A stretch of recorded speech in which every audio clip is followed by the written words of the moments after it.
रब्बा मेरे हाल दा मेरे मतू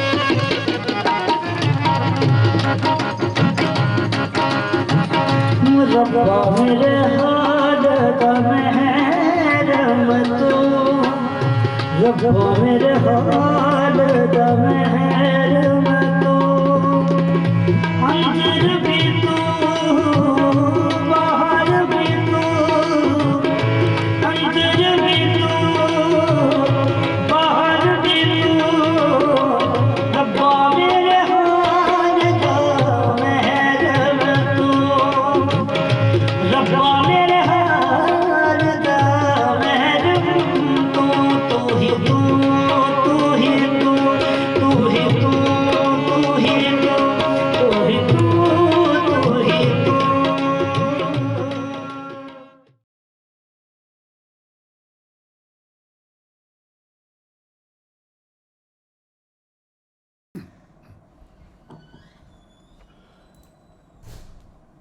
ਪੰਜਾਬ ਦਰਸ਼ਨ ਦੇ ਸਰਪ੍ਰਸਤ professor ID Gaur Punjab university Chandigarh ਅਤੇ ਪ੍ਰੋਫੈਸਰ ਹਰਪਾਲ ਸਿੰਘ ਚੰਡੀਗੜ੍ਹ ਦੇ ਆਸ਼ੀਰਵਾਦ ਨਾਲ ਅੱਜ ਦਾ ਇਹ ਸਮਾਗਮ ਸ਼ੁਰੂ ਕਰਦੇ ਹਾਂ। ਅੱਜ ਸਾਡੇ ਮਹਿਮਾਨ ਪੱਛਮੀ ਪੰਜਾਬ ਦੇ ਇਤਿਹਾਸਬੀਨ ਅਫਸਾਨਾ ਨਿਗਾਰ ਨੈਣ ਸੁੱਖ ਜੀ ਹਨ। ਉਹ ਸਾਡੇ ਸਮੇਂ ਦੇ ਮਹਾਨ ਵਕਤਾ ਅਤੇ ਮਹਾਨ ਲੇਖਕ ਹਨ। ਉਹ ਇਵੇਂ ਲਿਖਦੇ ਜਿਵੇਂ ਬੋਲਦੇ ਹੋਣ ਅਤੇ ਇਵੇਂ ਬੋਲਦੇ ਜਿਵੇਂ ਲਿਖਦੇ ਹੋਣ। ਲਿਖਣਾ ਅਤੇ ਬੋਲਣਾ ਉਹਨਾਂ ਨੂੰ ਇਹ ਦੋਹਾਂ ਕਲਾਵਾਂ ਦੇ ਵਿੱਚ ਬਰਾਬਰ ਮਹਾਰਤ ਹਾਸਲ ਹੈ। ਔਰ ਜਦੋਂ ਦੇ ਅਸੀਂ ਉਹਨਾਂ ਨੂੰ ਪੰਜਾਬ ਦਰਸ਼ਨ 'ਤੇ ਸੁਣਿਆ, ਇਸ ਪੰਜਾਬ ਦੇ ਬਹੁਤ ਸਾਰੇ ਦੋਸਤ ਉਹਨਾਂ ਨੂੰ ਮੁਹੱਬਤ ਕਰਦੇ ਆ ਅਤੇ ਸਾਨੂੰ ਵਾਰ-ਵਾਰ ਸਾਨੂੰ ਕਹਿੰਦੇ ਆ ਕਿ ਤੁਸੀਂ ਨੈਣ ਸੁੱਖ ਜੀ ਨੂੰ ਬੁਲਾਓ, ਨੈਣ ਸੁੱਖ ਜੀ ਨੂੰ ਬੁਲਾਓ। ਖਾਸ ਤੌਰ ਦੇ ਉੱਤੇ ਇਹ ਸਾਡੀ ਬੜੀ ਚਿਰੋਕਣੀ ਰੀਝ ਸੀ ਕਿ ਅਸੀਂ ਉਹਨਾਂ ਦੀ ਜ਼ੁਬਾਨੀ, ਉਹਨਾਂ ਦੇ ਮੁਖਾਰਬਿੰਦ ਤੋਂ ਸ਼ਾਹ ਹੁਸੈਨ ਜੀ ਬਾਰੇ ਸੁਣੀਏ। ਅਸੀਂ ਉਹਨਾਂ ਤੋਂ ਬੁੱਲੇ ਸ਼ਾਹ ਜੀ ਬਾਰੇ ਸੁਣਿਆ, ਅਸੀਂ ਉਹਨਾਂ ਨੂੰ ਪਾਰਟੀਸ਼ਨ ਬਾਰੇ ਸੁਣਿਆ ਅਤੇ ਉਹਨਾਂ ਨੂੰ ਅਸੀਂ ਪੰਜਾਬ ਬਾਰੇ ਸੁਣਿਆ। ਅਤੇ ਲੇਕਿਨ ਬਹੁਤ ਪੁਰਾਣਾ ਸਾਡੀ ਫਰਮਾਇਸ਼ ਸੀ ਕਿ ਸ਼ਾਹ ਹੁਸੈਨ ਜੀ ਬਾਰੇ ਕਦੀ ਸਾਨੂੰ ਵਿਖਿਆਨ ਦਿਓ ਅਤੇ ਉਹਨਾਂ ਨੇ ਆਪਣੇ ਬੜੇ ਰੁਝੇਵਿਆਂ ਦੇ ਵਿੱਚੋਂ ਸਮਾਂ ਕੱਢਿਆ ਅਤੇ ਅਸੀਂ ਉਹਨਾਂ ਦੇ ਬੜੇ ਧੰਨਵਾਦੀ ਹਾਂ ਅਤੇ ਉਹਨਾਂ ਨੇ ਸਾਨੂੰ ਸਮਾਂ ਦਿੱਤਾ। ਅਤੇ ਖਾਸ ਤੌਰ 'ਤੇ ਪੰਜਾਬ ਦੇ ਰਾਜ ਗਾਇਕ ਹੰਸਰਾਜ ਹੰਸ ਜੀ ਦੀ ਬੜੀ ਰੀਝ ਸੀ ਕਿ ਉਹ ਨੈਣ ਸੁੱਖ ਜੀ ਨੂੰ ਸ਼ਾਹ ਹੁਸੈਨ ਜੀ 'ਤੇ ਸੁਣਨ ਅਤੇ ਅੱਜ ਉਹਨਾਂ ਦੀ ਵੀ ਰੀਝ ਪੂਰੀ ਹੋ ਰਹੀ ਹੈ ਅਤੇ ਉਹ ਸਾਡੇ ਨਾਲ ਜੁੜੇ ਹੋਏ ਆ ਅਤੇ ਉਹ ਬਹੁਤ ਖੁਸ਼ੀ ਜ਼ਾਹਰ ਕਰ ਰਹੇ ਸੀਗੇ ਅਤੇ ਵੀ ਇਹ ਅੱਜ ਸ਼ਾਹ ਹੁਸੈਨ ਜੀ ਦੇ ਉੱਤੇ ਸਾਨੂੰ ਲੈਕਚਰ ਸੁਣਨ ਨੂੰ ਮਿਲਣਾ। ਅਤੇ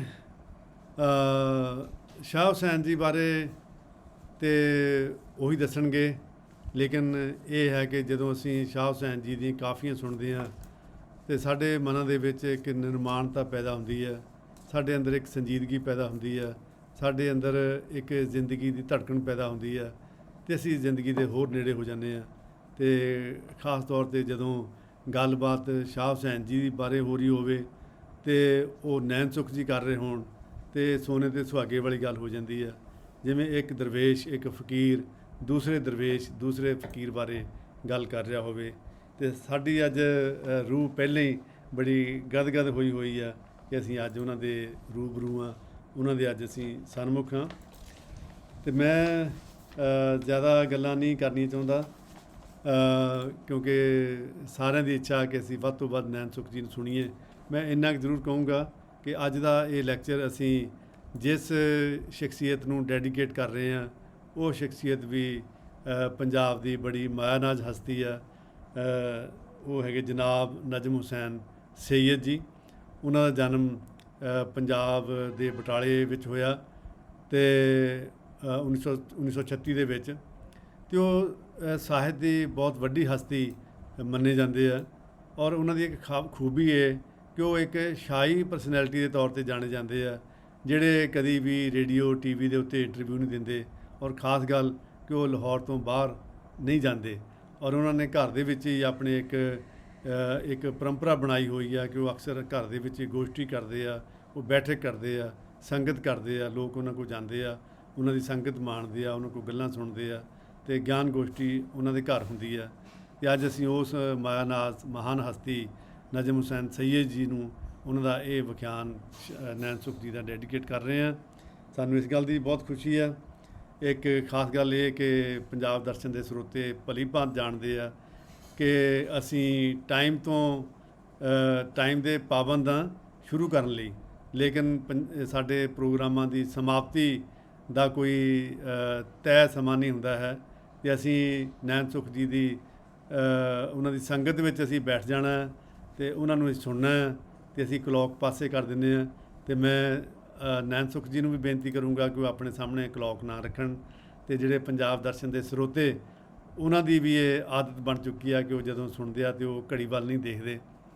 ਅਤੇ ਅੱਜ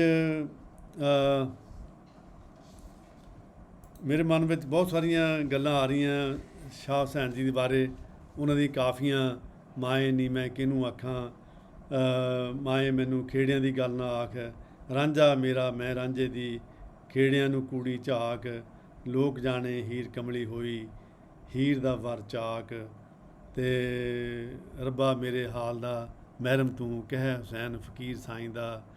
ਇਸ ਤਰ੍ਹਾਂ ਦੀਆਂ ਬਹੁਤ ਸਾਰੀਆਂ ਕਾਫੀਆਂ ਉਹਨਾਂ ਦੀਆਂ ਜਿਹੜੀਆਂ ਬੜੇ ਮੰਨੇ ਪ੍ਰਮੰਨੇ ਗਾਇਕਾਂ ਅਤੇ ਗਾਇਕਾਵਾਂ ਨੇ ਗਾਈਆਂ ਹੋਈਆਂ, ਉਹ ਸਾਡੇ ਕੰਨਾਂ 'ਚ ਹਮੇਸ਼ਾ ਗੂੰਜਦੀਆਂ ਰਹਿੰਦੀਆਂ। ਲੇਕਿਨ ਅੱਜ ਅਸੀਂ ਸ਼ਾਹ ਹੁਸੈਨ ਜੀ ਨੂੰ ਉਹਨਾਂ ਦੀ ਜ਼ਿੰਦਗੀ ਬਾਬਤ, ਉਹਨਾਂ ਦੀ ਕਵਿਤਾ ਬਾਬਤ, ਉਹਨਾਂ ਦੀ ਕਰਨੀ ਅਤੇ ਕਥਨੀ ਬਾਬਤ ਅਸੀਂ ਨੈਣ ਸੁਖ ਜੀ ਦੇ ਸਨਮੁਖ ਹਾਜ਼ਰ ਹਾਂ, ਅਤੇ ਉਹਨਾਂ ਨੂੰ ਬਹੁਤ ਬਹੁਤ ਜੀ ਆਇਆਂ ਨੂੰ। ਅਤੇ ਨੈਣ ਸੁਖ ਜੀ, ਤੁਹਾਡਾ ਪੰਜਾਬ ਦਰਸ਼ਨ ਵਿੱਚ ਸਵਾਗਤ ਹੈ ਜੀ। ਅਤੇ ਹੁਣ ਜ਼ਿਆਦਾ ਕੁਛ ਨਹੀਂ ਕਹਿਣਾ, ਅਤੇ ਸਾਰੇ ਉਤਾਵਲੇ ਅੱਜ ਤੁਹਾਡੇ ਬਚਨ ਸੁਣਨ ਲਈ, ਅਤੇ ਪਲੀਜ਼ ਤੁਸੀਂ ਸਾਨੂੰ ਦੱਸੋ ਸ਼ਾਹ ਹੁਸੈਨ ਜੀ ਬਾਬਤ। ਹਾਂਜੀ ਨੈਣ ਸੁਖ ਜੀ।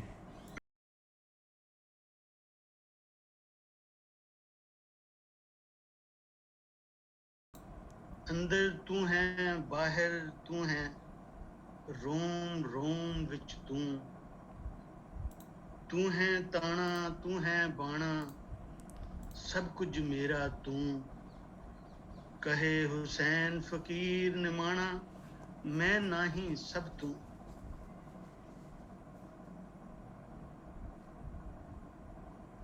ਜਿਸ ਤਰ੍ਹਾਂ ਕਾਇਨਾਤ ਨੂੰ ਫਕੀਰ ਕੱਪੜਾ ਵੀ ਕਈ ਵਾਰੀ ਕਹਿੰਦੇ ਨੇ, ਕੱਪੜੇ ਨਾਲ ਉਹਦੀ ਰਿਜ਼ੈਂਬਲੈਂਸ ਕਹਿੰਦੇ ਨੇ ਕਿ ਜਿਸ ਤਰ੍ਹਾਂ ਕੱਪੜਾ ਹੈ, ਜਿਸ ਤਰ੍ਹਾਂ ਉਹਦੇ 'ਚ ਇੱਕ ਤਾਣੀ ਹੁੰਦੀ ਹੈ, ਸਿੱਧੀਆਂ ਤੰਦਾਂ ਹੁੰਦੀਆਂ ਨੇ, ਤੇ ਇੱਕ ਉਹਦਾ ਪੇਟ, ਉਹਦਾ ਬਾਣਾ ਹੁੰਦਾ, ਜਿਹਨੂੰ ਇੰਗਲਿਸ਼ ਵਿੱਚ ਵੈਪ ਐਂਡ ਵੈਫਟ ਕਹਿੰਦੇ ਨੇ, ਤਾਣਾ ਔਰ ਬਾਣਾ।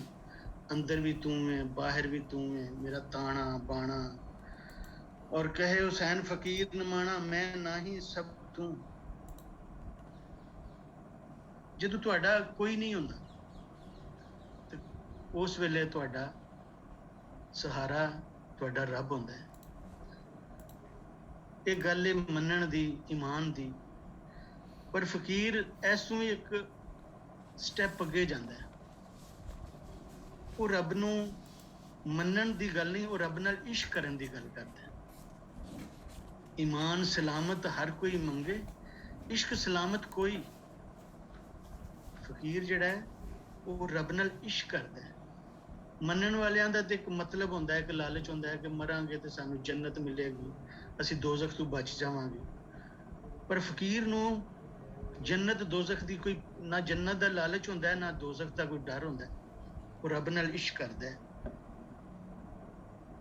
ਔਰ ਫਨਾਹ ਹੋ ਜਾਂਦਾ। ਫਨਾਹ ਜਿਹੜੀ ਮੰਜ਼ਿਲ ਹੈ ਫਕੀਰੀ ਦੇ ਵਿੱਚ, ਫਨਾਹ ਫਿੱਲਾ। ਸ਼ਾਹ ਹੁਸੈਨ ਉਹਨੂੰ ਕਹਿੰਦਾ ਕਿ ਚਾਰੇ ਨੈਣ ਗਡਾਵਡ ਹੋਏ, ਵਿੱਚ ਵਿਚੋਲਾ ਕਿਹਾ। ਕੋਈ ਪੜਦਾ ਨਹੀਂ ਰਹਿੰਦਾ ਰੱਬ ਦੇ ਬੰਦੇ ਦੇ ਵਿੱਚ। ਰੱਬ ਨਾਲ ਇੱਕਮਿਕ ਹੋਣਾ, ਰਲਣਾ ਮਿਲਣਾ, ਇਹ ਵਹਦਤੁਲ ਵਜੂਦ ਦੀ ਨਿਸ਼ਾਨੀ ਹੈ। ਉਹਦੇ ਤੇ ਅੱਗੇ ਵੀ मेरा ख्याल मैं गल की सी जो बुल्ले शाह बारे असीं गल की सी कि वहदतुल वजूद रब नाल मिलन सब कुछ एक सब रब दा रब सब दा ये सारा वहदतुल वजूद है। ਜਦੋਂ ਅਸੀਂ ਇਹ ਸਾਰੀਆਂ ਗੱਲਾਂ ਕਰ ਰਹੇ ਹੁੰਦੇ ਆ ਫਕੀਰੀ ਦੀਆਂ ਔਰ ਤਸੱਵੁਫ ਦੀਆਂ ਉਹਦੇ ਵਿੱਚ ਔਰ ਰੱਬ ਦੀਆਂ ਰੱਬ ਨੂੰ ਮੰਨਣ ਦੀਆਂ ਰੱਬ ਨਾਲ ਇਸ਼ਕ ਕਰਨ ਦੀਆਂ ਉਸ ਵੇਲੇ ਇੱਕ ਕਨਸੈਪਟ ਨੂੰ ਜਾਣਨਾ ਬੜਾ ਜ਼ਰੂਰੀ ਹੈ ਜਿਹਨੂੰ ਮਿਸਾਕੇ ਅਜ਼ਲ ਕਹਿੰਦੇ ਨੇ। ਮਿਸਾਕੇ ਅਜ਼ਲ ਹੈ ਵੇ ਕਿ ਜਦੋਂ ਹਾਲਾਂ ਰੂਹਾਂ ਸਨ, ਸਿਰਫ ਰੂਹਾਂ ਸਨ, ਅਸੀਂ ਆਪਣੇ ਇਸ ਖਾਕ ਦੇ ਪੁਤਲੇ ਵਿੱਚ ਅਜੇ ਨਹੀਂ ਸਾਂ ਆਏ, ਅਸੀਂ ਸਿਰਫ ਹਾਲਾਂ ਰੂਹਾਂ ਸਾਂ, ਸਾਰੇ ਇਨਸਾਨ ਸਾਰੇ ਦੁਨੀਆ ਸਾਰੀ ਲੁਕਾਈ ਸਿਰਫ ਰੂਹਾਂ ਸੀ। ਉਸ ਵੇਲੇ ਰੂਹਾਂ ਨੂੰ ਦਾ ਇੱਕ ਮੇਲਾ ਲੱਗਾ, ਰੂਹਾਂ ਦਾ ਇੱਕ ਇਕੱਠ ਹੋਇਆ ਜਿਹਦੇ ਵਿੱਚ ਰੱਬ ਨੇ ਪੁੱਛਿਆ ਅਲਸਤੋ ਬਿਰੱਬੁਕੁਮ, ਮੈਂ ਤੁਹਾਡਾ ਰੱਬ ਹਾਂ, ਕੀ ਤੁਸੀਂ ਨਹੀਂ ਮੰਨਦੇ ਮੈਂ ਤੁਹਾਡਾ ਰੱਬ ਹਾਂ? ਤੇ ਸਭ ਨੇ ਕਿਹਾ ਕਿਉਂ ਨਹੀਂ? ਕਾਲੂ ਬਲਾ। ਇਹ ਬਾਰ-ਬਾਰ ਰਿਪੀਟ ਹੁੰਦਾ ਤਸੱਵੁਫ ਦੇ ਵਿੱਚ, ਸੂਫੀਆਂ ਦੇ ਵਿੱਚ, ਅਲਸਤੋ ਬਿਰੱਬੁਕੁਮ ਕਾਲੂ ਬਲਾ।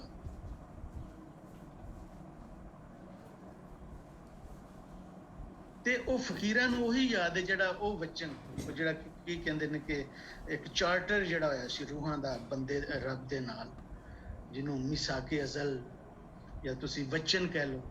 ਔਰ ਵਚਨ ਦੇ ਬਾਰੇ ਜਿਵੇਂ ਸਾਡੀ ਇਸ ਧਰਤੀ ਦੀ ਇੱਕ ਅਖਾਣ ਹੈ ਕਿ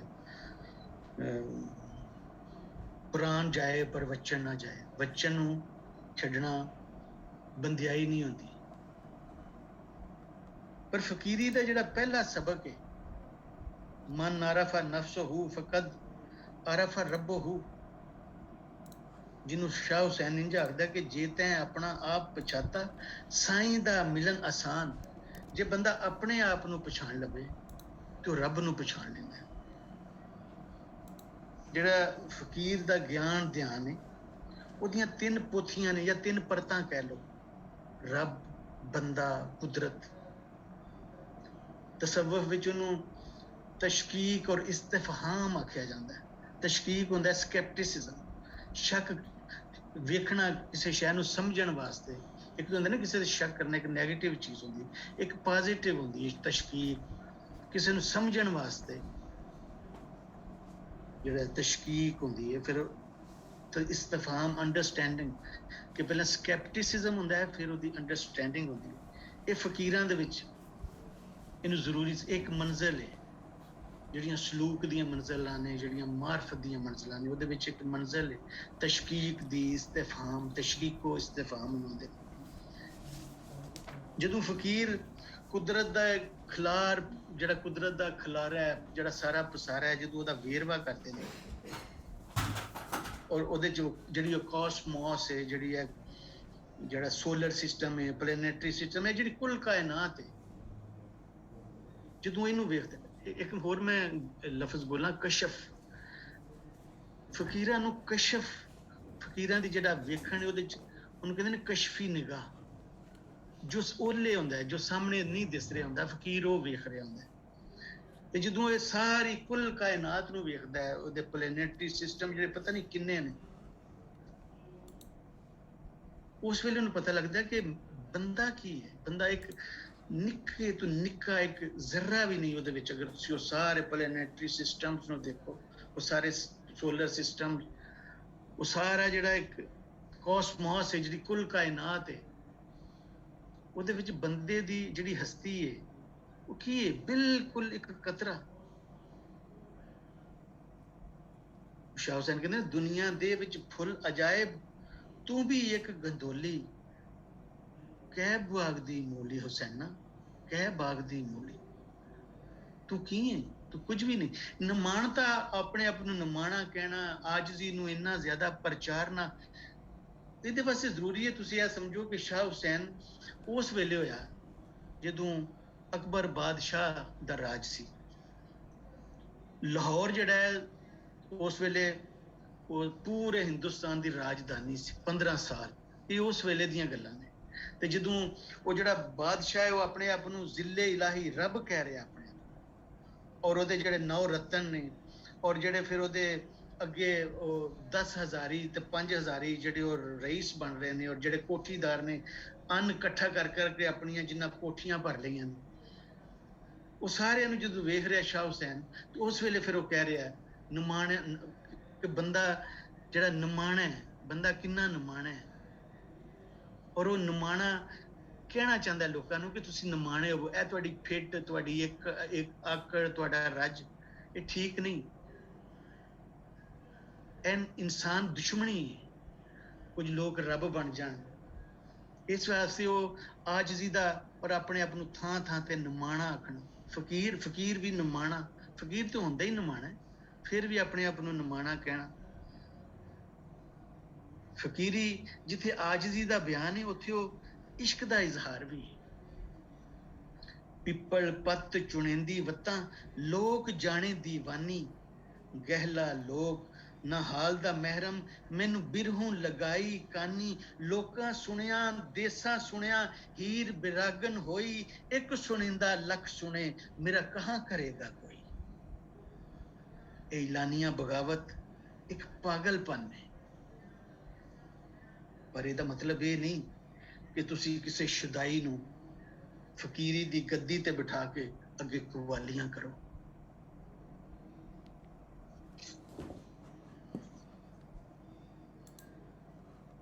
ਮਜਜ਼ੂਬ ਜਿਹੜਾ ਜਜ਼ਬੋ ਮਸਤੀ ਹੈ, ਇਹ ਵੀ ਇੱਕ ਮੰਜ਼ਿਲ ਹੈ ਸਲੂਕ ਦੀ, ਮਾਰਫਤ ਦੀ, ਤਸੱਵੁਫ ਦੀ, ਜਿਹਦੇ ਵਿੱਚ ਮਸਤੀ ਹੈ, ਜਜ਼ਬ, ਮਜਜ਼ੂਬ ਹੋ ਜਾਂਦਾ ਹੈ। ਜਿਹੜਾ ਅਸੀਂ ਪਾਗਲ ਸਾਨੂੰ ਨਜ਼ਰ ਆਉਂਦਾ, ਪਰ ਉਹ ਜਮਾਂਦਰੂ ਪਾਗਲ ਨਹੀਂ ਹੁੰਦਾ। ਅਸੀਂ ਜਮਾਂਦਰੂ ਪਾਗਲ ਨੂੰ ਸਾਹਮਣੇ ਬਿਠਾ ਕੇ ਸਟੇਜ ਤੇ, ਮੰਚ ਤੇ ਉਹਦੇ ਅੱਗੇ ਕਵਾਲੀਆਂ ਗਾਣੀਆਂ, ਗਾਣ ਵਾਲਿਆਂ ਨੂੰ ਵੀ ਝੱਲ ਘੁੱਟ ਜਾਂਦਾ, ਇੰਜ ਲੱਗਦਾ ਜਿਵੇਂ ਉਹ ਵੀ ਚੱਲੇ ਹੋ ਗਏ ਨੇ ਗਾਣ ਵਾਲੇ ਵੀ। ਅੱਜ ਕੱਲ੍ਹ ਅਸੀਂ ਇਹ ਵੇਖ ਰਹੇ ਹਾਂ, ਸਾਡੇ ਪਾਸੇ ਵੀ ਫਕੀਰੀ ਨਾਲ ਇੰਜ ਹੀ ਹੋ ਰਿਹਾ, ਤੁਹਾਡੇ ਪਾਸੇ ਵੀ ਮੈਨੂੰ ਲੱਗਦਾ ਕਿ ਇੰਜ ਹੀ ਹੋਣਾ। ਜਿਹਨੂੰ ਆਪਣੀ ਹੋਸ਼ ਨਹੀਂ ਵਿਚਾਰੇ ਨੂੰ, ਉਹ ਤੁਹਾਨੂੰ ਸਿੱਧਾ ਰਾਹ ਕਿਵੇਂ ਵਿਖਾਏਗਾ? ਉਹਦਾ ਦੁਆ ਦਾਰੂ ਕਰੋ, ਉਹਨੂੰ ਪਾਗਲਖਾਨੇ ਦਾਖਲ ਕਰਾਓ, ਉਹਦੇ ਨਾਲ ਵੱਧ ਤੋਂ ਵੱਧ ਹਮਦਰਦੀ ਕਰੋ। ਰੱਬ ਖੁਸ਼ ਹੋਏਗਾ, ਰੱਬ ਰਾਜ਼ੀ ਹੋਏਗਾ ਕਿ ਉਹਦੇ ਇੱਕ ਬੰਦਾ ਜਿਹੜਾ ਸੋਚ ਨਹੀਂ ਸਮਝ ਨਹੀਂ ਸਕਦਾ, ਤੁਸੀਂ ਉਹਦੀ ਮਦਦ ਕਰ ਰਹੇ ਹੋ, ਤੁਸੀਂ ਉਹਨੂੰ ਪਿਆਰ ਕਰ ਰਹੇ ਹੋ, ਰੱਬ ਖੁਸ਼ ਹੋਏਗਾ। ਪਰ ਉਹ ਤੁਹਾਡਾ ਮੋਹਰੀ ਜਾਂ ਤੁਹਾਡਾ ਆਗੂ ਨਹੀਂ, ਉਹ ਤੁਹਾਨੂੰ ਕਿਸੇ ਪਾਸੇ ਲੈ ਕੇ ਨਹੀਂ ਜਾ ਸਕਦਾ। ਤੁਹਾਡੀ ਇਸ ਅਦਾ ਤੇ, ਤੁਹਾਡੇ ਇਸ ਅਮਲ ਤੇ ਰੱਬ ਖੁਸ਼ ਜ਼ਰੂਰ ਹੋਏਗਾ, ਪਰ ਉਹਦੀ ਪੂਜਾ, ਉਹ ਜਿਹੜਾ ਪਾਗਲ ਤੁਸੀਂ ਅੱਗੇ ਬਿਠਾ ਲਓ ਵਿਚਾਰਾ ਨਿਮਾਣਾ, ਔਰ ਉਹਨੂੰ ਪੂਜਣ ਲੱਗ ਪਵੋ, ਇੱਕ ਠੱਗੀ ਹੈ, ਇੱਕ ਪਖੰਡ ਹੈ। ਇਹ ਧੰਦਾ ਕਰਨ ਵਾਲੇ ਦੁਨੀਆਦਾਰ ਦਲਾਲ ਨੇ, ਨਸ਼ਿਆਂ ਦੇ ਵਪਾਰੀ ਫਕੀਰੀ ਪੈ ਵੇਚਦੇ ਨੇ। ਫਕੀਰ ਉਹ ਸਾਕੀ ਨਹੀਂ ਜੋ ਨਸ਼ਾ ਪਿਆ ਕੇ ਡਿੱਗੇ, ਉਹ ਤੇ ਡਿੱਗਿਆਂ ਨੂੰ ਸੰਭਾਲਦਾ ਹੈ। ਫਕੀਰੀ ਬਾਤਨ ਦੀ ਹਾਲਤ ਹੈ, ਤੁਹਾਡੇ ਅੰਦਰ ਦੀ ਹਾਲਤ ਹੈ, ਜ਼ਾਹਿਰ ਨਾਲ ਇਹਦਾ ਕੋਈ ਤਲਕ ਨਹੀਂ। ਅਰਕਾਂ ਗਿੱਟੇ ਮਲਮਲ ਧੋਵੇਂ, ਤੇਰੇ ਮਨੂ ਨਾ ਗਈ ਪਲੀਤੀ। ਸੁਲਤਾਨ ਬਹੁ ਕਹਿੰਦਾ ਕਿ ਤੁਸੀਂ ਇਹ ਵੁਜ਼ੂ ਕਰ ਰਹੇ ਹੋ, ਲੋਕਾਂ ਦੇ ਸਾਹਮਣੇ ਆਪਣੇ ਅਰਕਾਂ ਗਿੱਟੇ ਧੋ ਰਹੇ ਹੋ ਕਿ ਤੁਸੀਂ ਬੜੇ ਪਾਕ ਲੱਗੋ, ਪਰ ਤੇਰੇ ਅੰਦਰ ਤੇ ਪਲੀਤੀ ਹੈ। ਕੰਨੀ ਮੁੰਦਰਾਂ ਪਾ ਲਵੋ, ਇੱਥੇ ਹੱਥਾਂ ਤੇ ਮੁੰਦਰੀਆਂ ਪਾ ਲਵੋ ਰੰਗ ਬਰੰਗੀਆਂ, ਲੰਮਾ ਜਿਹਾ ਚੋਲਾ ਪਾ ਲਵੋ, ਗਲ ਵਿੱਚ ਕੋਈ ਮਾਲਾ ਪਾ ਲਵੋ ਮਣਕਿਆਂ ਦੀ। ਇਹ ਤੇ ਇਹ ਵੇਸ ਵਟਾਉਂਦੇ ਹੋ ਤੁਸੀਂ ਫਕੀਰੀ ਦਾ, ਇਹ ਸਾਰਾ ਫਰਾਡ ਹੈ, ਇਹ ਫਕੀਰੀ ਦੀ ਬਦਨਾਮੀ ਹੈ। ਜਿਵੇਂ ਪੰਜਾਬ ਲਾਵਾਰਸ ਹੈ, ਉਂਝ ਇਹਦੀ ਫਕੀਰੀ ਦੀ ਵੀ ਬੇਕਦਰੀ ਹੋ ਗਈ ਪਈ। ਸੱਚ ਪੁੱਛੋ ਤੇ ਫਕੀਰੀ ਤੇ ਗੱਲ ਵੀ ਕਰਦਿਆਂ, ਗੱਲ ਸੁਣਦਿਆਂ ਵੀ ਤੁਹਾਡੇ ਵਿੱਚ ਫਕੀਰੀ ਹੋਣੀ ਚਾਹੀਦੀ। ਤੇ ਮੈਂ ਜੋ ਤੁਹਾਡੇ ਨਾਲ ਇਹ ਗੱਲਾਂ ਵੀ ਕਰ ਰਿਹਾ, ਇਹ ਫਕੀਰੀ ਨੂੰ ਸਮਝਣ ਵਾਸਤੇ ਕਰ ਰਿਹਾ। ਜੇ ਮੈਨੂੰ ਫਕੀਰੀ ਸਮਝ ਆ ਜਾਏ ਤੇ ਮੈਂ ਗੱਲਾਂ ਕਿਉਂ ਕਰਾਂ? ਮੈਨੂੰ ਤਾਂ ਚੁੱਪ ਲੱਗ ਜਾਏ। ਜਿਹੜੀ ਅਸੀਂ ਗੱਲਾਂ ਵੀ ਕਰ ਰਹੇ ਹਾਂ, ਕਈ ਦਫੇ ਅਸੀਂ ਲੈਂਗੁਏਜ ਨੂੰ ਇਸ ਤਰ੍ਹਾਂ ਯੂਜ਼ ਕਰ ਰਹੇ ਹਾਂ, ਅਸੀਂ ਦੂਸਰੇ ਨੂੰ ਟੈਰਰਾਈਜ਼ ਕਰ ਰਹੇ ਹੁੰਦੇ ਹਾਂ, ਉਹਨਾਂ ਦੇ ਉੱਤੇ ਆਪਣਾ ਪ੍ਰਭਾਵ ਪਾ ਰਹੇ ਹੁੰਦੇ ਹਾਂ, ਉਹਨਾਂ ਨੂੰ ਇਨਫਲੂਐਂਸ ਕਰ ਰਹੇ ਹੁੰਦੇ ਹਾਂ, ਉਹਨਾਂ ਨੂੰ ਅਸੀਂ ਮੈਸਮਰਾਈਜ਼ ਕਰ ਰਹੇ ਹੁੰਦੇ ਆ ਕਿ ਉਹ ਸਮਝਣ ਕਿ ਮੈਂ ਬੜੀ ਸੋਹਣੀ ਗੱਲ ਕਰਨਾ। ਇਹ ਵੀ ਫਕੀਰੀ ਨਹੀਂ।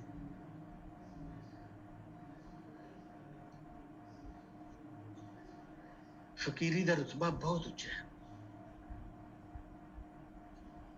ਮਸਤਕ ਜਿਨ੍ਹਾਂ ਦੇ ਪਈ ਫਕੀਰੀ, ਭਾਗ ਤਿਨਾਂ ਦੇ ਚੰਗੇ, ਸੂਰਤ ਦੀ ਸਾਈ ਸੂਈ ਪ੍ਰੇਮ ਦੇ ਧਾਗੇ, ਪੈਵੰਦ ਲੱਗੇ ਸਤ ਸੰਗੇ, ਕਹੇ ਹੁਸੈਨ ਫਕੀਰ ਸਾਈਂ ਦਾ, ਤਖਤ ਨਾ ਮਿਲਦੇ ਮੰਗੇ।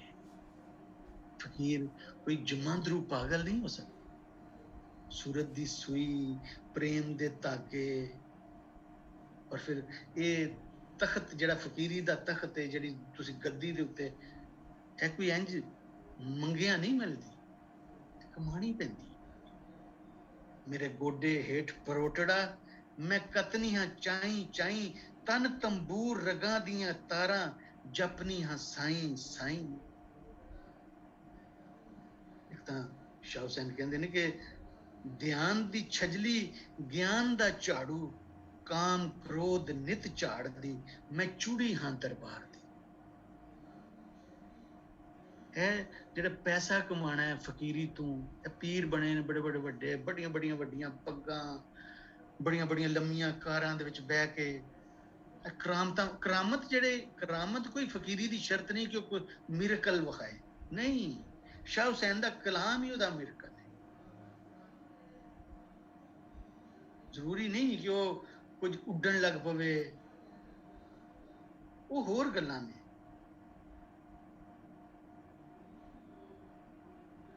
ਅੱਜ ਕੱਲ ਇਹ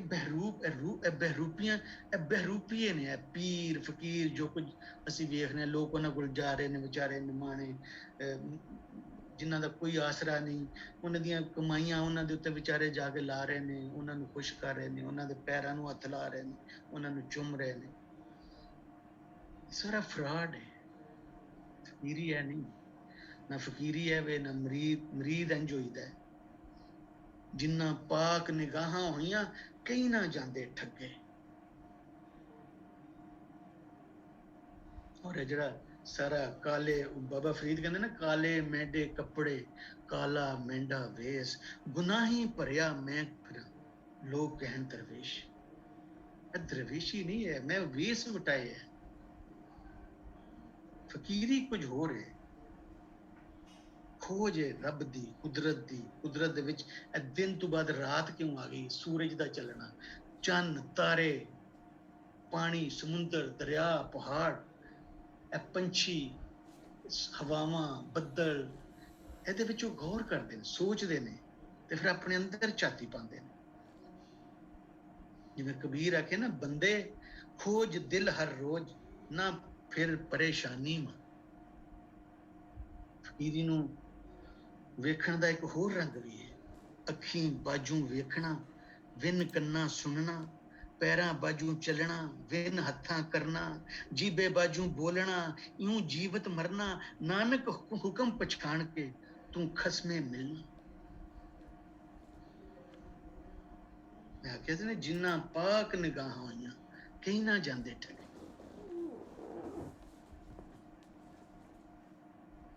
ਸ਼ਾਹ ਹੁਸੈਨ ਦੀ ਸ਼ਾਇਰੀ ਫਕੀਰੀ ਤੇ ਇਸ਼ਕ ਨਾਲ ਮਾਲਾ ਮਾਲ ਹੈ। ਕੋਈ ਕਮੀ ਕੁਤਾਈ ਨਾ ਦਿਸੇ, ਸਾਰੇ ਨਗ ਪੂਰੇ ਨੇ। ਜਿਉਂ Gayatri, Gita, Ganga, spirituality, philosophy, ritual, ਸਾਰੇ ਸਭ ਕੁਝ ਸ਼ਾਹ ਹੁਸੈਨ ਦੀ ਸ਼ਾਇਰੀ ਦੇ ਵਿੱਚ। ਫਕੀਰੀ ਕੋਈ ਖੇਡ ਤਮਾਸ਼ਾ ਨਾ ਸ਼ੁਗਲ ਮੇਲਾ, ਪੂਰਨ ਭਗਤ ਤੋਂ ਲੈ ਕੇ ਪੀਰੋ ਪ੍ਰੇਮਨ ਤਾਈਂ ਫਕੀਰੀ ਸਾਡੀ ਮਾਨਯੋਗ ਅਨਮੁੱਲੀ ਵਿਰਾਸਤ। ਧਰਤੀ ਦਾ ਰੂਪ ਸਰੂਪ ਤੇ ਸਾਡੀ ਰਹਿਤਲ ਰੀਤ ਦਾ ਅਸਲ ਮੁਹਾਂਦਰਾ। ਖੁਰਾਸਾਨੀ ਤਸਵਫ ਤੇ ਹਿੰਦੁਸਤਾਨੀ ਵੈਦਾਂਤ ਦਾ ਮੇਲ ਮਿਲਾਪ।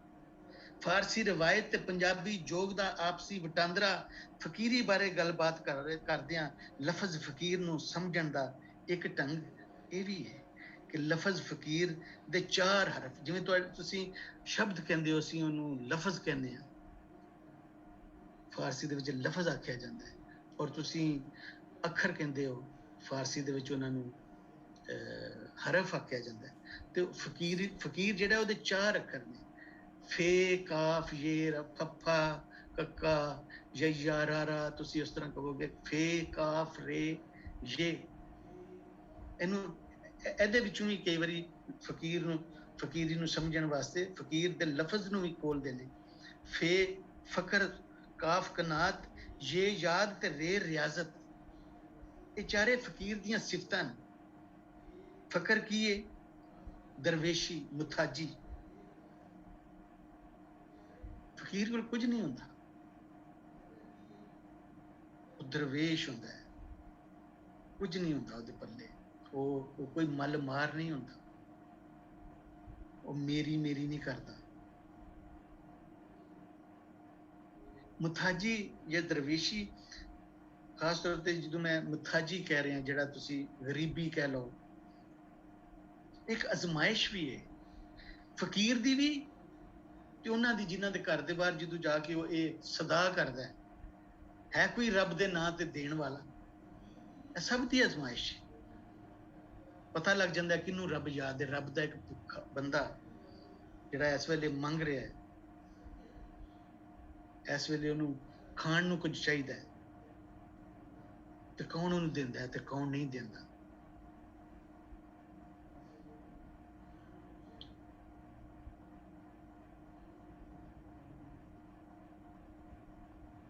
ਫਕੀਰ ਨਿਮਾਣਾ ਫਕਰ ਨਾਲ ਹੀ ਬਣਦਾ ਹੈ। ਕੋਈ ਮੱਲ ਨਹੀਂ, ਕੋਈ ਫਿੱਟ ਨਹੀਂ, ਕੋਈ ਆਫਰ ਨਹੀਂ, ਕੋਈ ਆਕੜ ਨਹੀਂ। ਨਿਮਾਣੀ ਫਕੀਰ। ਸ਼ਾਹ ਹੁਸੈਨ ਕਹਿੰਦਾ ਕਿ ਨਿਮਾਣੀ ਫਕੀਰਾਂ ਦੀ ਜ਼ਾਤ, ਸਭੇ ਜ਼ਾਤੀ ਵੱਡੀ, ਨਿਮਾਣੀ ਫਕੀਰਾਂ ਦੀ ਜ਼ਾਤ। ਪੁੰਨ ਦੇ ਫਕੀਰਾਂ ਦੇ ਦਾਣੇ, ਪਿੱਛੇ ਆਇਆਂ ਨੂੰ ਪੁੰਨ ਪੁੰਨ ਦੇਣੀ ਏ। ਖੜੇ ਨਹੀਂ ਫਕੀਰ ਨਿਮਾਣੇ, ਲੋਕਾਂ ਦੇ ਭੁੰਨਣੀ ਏ ਕਣਕ ਤੇ ਛੋਲੇ। ਫਕਰਾਂ ਦੇ ਜੌ ਨੇ ਪੁਰਾਣੇ। ਜਿਵੇਂ ਫਕਰੋ ਫੱਕ ਹੈ, ਭੁੱਖ ਨੰਗ ਹੈ, ਸਭ ਇਸੇ ਤਰ੍ਹਾਂ ਕਨਾਤ ਹੈ। ਕਨਾਤ ਕੀ ਹੈ? ਸਬਰੋ ਸ਼ੁਕਰ। ਇਹ ਵੀ ਇੱਕ ਫਕੀਰੀ ਸਲੂਕ ਦੀ ਇੱਕ ਮੰਜ਼ਲ ਹੈ, ਸਲੂਕ ਦਾ ਇੱਕ ਰੰਗ ਹੈ, ਫਕੀਰੀ ਦਾ ਇੱਕ ਢੰਗ ਹੈ। ਸਬਰ ਸ਼ੁਕਰ, ਰਾਜ਼ੀ ਬਰਜ਼ਾ, ਜਿਵੇਂ ਰੱਬ ਰੱਖੇ, ਜਿਸ ਹਾਲ ਵਿੱਚ ਰੱਖੇ ਉਸ ਤਰ੍ਹਾਂ ਰਾਜ਼ੀ ਰਹਿਣਾ, ਇਹਨੂੰ ਕਹਿੰਦੇ ਰਾਜ਼ੀ ਬਰਜ਼ਾ, ਸਬਰ ਸ਼ੁਕਰ। ਸ਼ਾਹ ਹੁਸੈਨ ਕਹਿੰਦੇ ਲੱਖ ਕਰੋੜ ਜਿਨ੍ਹਾਂ ਦੇ ਜੁੜਿਆ, ਸੋਭੀ ਚੋਰੀ ਚੋਰੀ। ਪੱਠ ਪਈ ਤੇਰੀ ਚਿੱਟੀ ਚਾਦਰ, ਚੰਗੀ ਫਕੀਰਾਂ ਦੀ ਭੋਰੀ। ਦਿਲ ਦਰਦਾਂ ਕੀਤੀ ਪੂਰੀ ਨਹੀਂ, ਦਿਲ ਦਰਦਾਂ ਕੀਤੀ ਪੂਰੀ। ਜਿਹੜੇ ਦਿਲ ਦੇ ਦਰਦ ਨੇ ਉਹ ਉਹਦੀ ਦੌਲਤ। ਉਹਨੂੰ ਕਿਸੇ ਚਿੱਟੀ ਚਾਦਰ ਦੀ ਲੋੜ ਨਹੀਂ। ਔਰ ਫਿਰ ਜੇ ਕਦੀ ਮਿੱਤਰ ਪਿਆਰੇ ਆ ਜਾਣ ਤੇ ਉਹਨਾਂ ਵਾਸਤੇ ਫਕੀਰ ਜਿਹਦੇ ਕੋਲ ਕੁਝ ਨਹੀਂ ਕੀ ਕਹਿ ਰਿਹਾ ਕਿ ਕੱਢ ਕਲੇਜਾ ਕੀਤਮ ਭੇਰੇ, ਸੋ ਵੀ ਲਾਇਕ ਨਹੀਂ ਤੇਰੇ। ਹੋਰ ਤੌਫੀਕ ਨਹੀਂ ਕੁਝ ਮੇਰੇ, ਪੀਓ ਕਟੋਰਾ ਪਾਣੀ ਦਾ।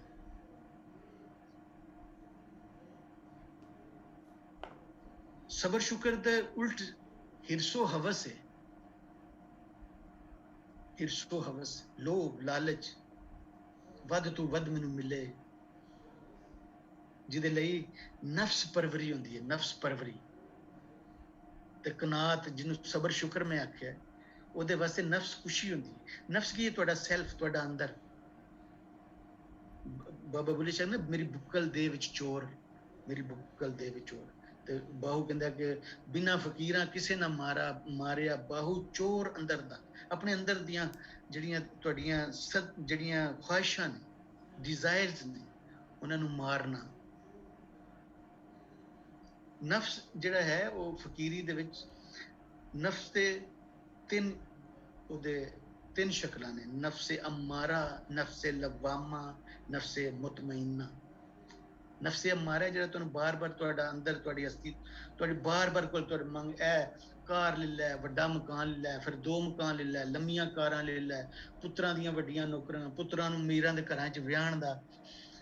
ਇਸ ਤਰ੍ਹਾਂ ਦੀਆਂ ਜਿਹੜੀਆਂ ਸਾਰੀਆਂ ਦੁਨੀਆਦਾਰੀ ਦੀਆਂ ਜਿਹੜੀਆਂ ਤੁਹਾਨੂੰ ਬਾਰ-ਬਾਰ ਤੁਹਾਡੇ ਅੰਦਰੋਂ ਆਉਂਦਾ ਕਿ ਮੈਨੂੰ ਇਹ ਵੀ ਲੱਭ ਜਾਏ, ਮੈਨੂੰ ਮੈਂ ਠੰਡੇ ਕਮਰੇ 'ਚ ਸੋਵਾਂ, ਮੈਂ ਸਭ ਤੋਂ ਵਧੀਆ ਕੱਪੜੇ ਪਾਵਾਂ, ਮੇਰੀ ਜੁੱਤੀ ਚੰਗੀ ਹੋਵੇ, ਮੇਰੀ ਘੜੀ ਚੰਗੀ, ਮੇਰਾ ਮੋਬਾਈਲ ਮਹਿੰਗਾ ਹੋਵੇ, ਮੇਰਾ ਲੈਪਟਾਪ ਐਪਲ ਦਾ ਹੋਵੇ। ਇਹ ਸਭ ਕੀ ਹੈ? ਨਫਸੇ ਅੰਮਾਰਾ ਹੈ। ਇੱਕ ਨਫਸੇ ਲਵਾਮਾ ਹੈ, ਜਿਹੜੀ ਪ੍ਰਿਕਸ ਆਫ ਕਾਂਸ਼ੀਅੰਸ, ਜਿਹੜਾ ਤੁਹਾਡਾ ਜ਼ਮੀਰ ਦੀ ਮਲਾਮਤ ਹੈ, ਜਿਹੜਾ ਤੁਹਾਨੂੰ ਅੰਦਰੋਂ ਮਲਾਮਤ ਹੁੰਦੀ ਹੈ, ਜਿਹੜਾ ਤੁਹਾਨੂੰ ਅੰਦਰੋਂ ਕਿਹਾ ਜਾਂਦਾ ਕਿ ਇਹ ਕੀ ਕਰ ਰਿਹਾ ਤੂੰ। ਉਹਨੂੰ ਨਫਸੇ ਲਵਾਮਾ ਕਹਿੰਦੇ ਨੇ। ਨਫਸੇ ਲਵਾਮਾ ਤੋਂ ਬਾਅਦ ਹੀ ਨਫਸੇ ਮੁਤਮਇਨਾ ਹੁੰਦਾ ਹੈ, ਕੰਟੈਂਟਮੈਂਟ। ਇਹ ਨਫਸ ਦੇ 3 ਰੂਪ ਨੇ।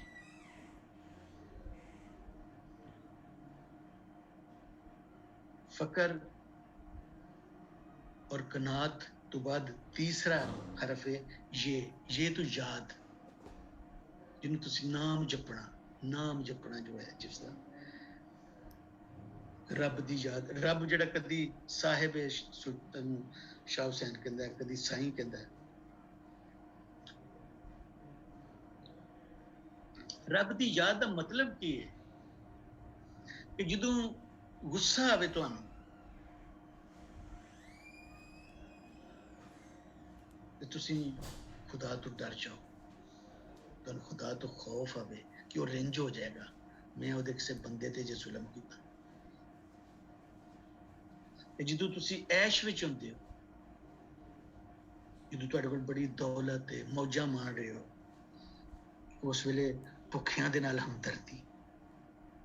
वो फकीरां दे विच इस गल नूं बहुत बार-बार आख्या जाता है कि जदों हशर दिहाड़ा होएगा तो तुहाडा हिसाब किया जाएगा, तो रब बंदे नूं पुछेगा, मैं भुखा सा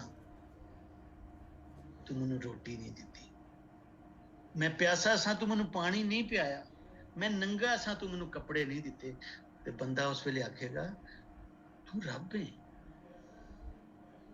उस वेले नूं याद आएगा वो एक नंगा मेरे बुए ते आया सी, एक नंगा गलियां विच फिर रहा सी, एक भुखा रोटी रोटी कर रहा सी, एक पानी पानी कर रहा सी, कोई प्यासा। दुआ फकीरां दी इह नहीं, तेनू रब ना भुल्ली, रब ना भुल्ली, होर सब कुछ भुल्ली, रब ना भुल्लण जिहा। एक फकीरां दा अखान है, जो दम गाफल सो दम काफल। इसलिए फकीरी हर वेले दी हाजरी है, हर हाल विच आजजी है। मेरे साहिबा मैं तेरी हो मुकी हाँ, औगण हारी नू को गुण नाही, बख्श करें ते मैं छुट्टियां, जे तू मेहर नजर दी पालें, चढ़ चुबारे मैं सुत्तियां, कहे हुसैन फकीर साईं दा, दर तेरे दी उत्तियां। फकर कनात याद उस बद रियाजत, रियाजत की एक तपस्या। शाह हुसैन कहते गुम च रखड़िया तेरी कत्तन वाली जीवे, नलियां वट्टन वाली जीवे, हरदम नाम संभाल साईं दा, तां तू अस्तर तीवें, चरखा बोले साईं साईं, बाइड बोले तू, कहे हुसैन फकीर साईं दा, मैं नाही सब तो। जदों मैं तुहानू कह रहा कि फकीर दे बारे कि हुण फकीर फराडीए ते ठग तुहाडे सामने, किधरे किधरे फकीर अज भी दिस पैंदे ने। मैं अपनी होश विच 3 फकीर देखे ने। फकीरां नूं कदी लम्मे लम्मे चोलियां विच ते लम्मे लम्मे वालां दे विच ते सोहणियां सूरतां विच ना वेखो। फकीरां नूं जे लभना जे ते किसी मजदूर विच वेखो, किसी मोची विच वेखो, किसी भी काम करदे जिन्हां नूं तुसीं कम्मी कमीन कहंदे हो, उन्हां विच कोई फकीर होएगा। एक मोची जुतियां सी रहा हुंदा सी, मैनूं एक वहम जिहा कि वो कोई फकीर सी, मैनूं इंज लगदा है कि वो फकीर सी।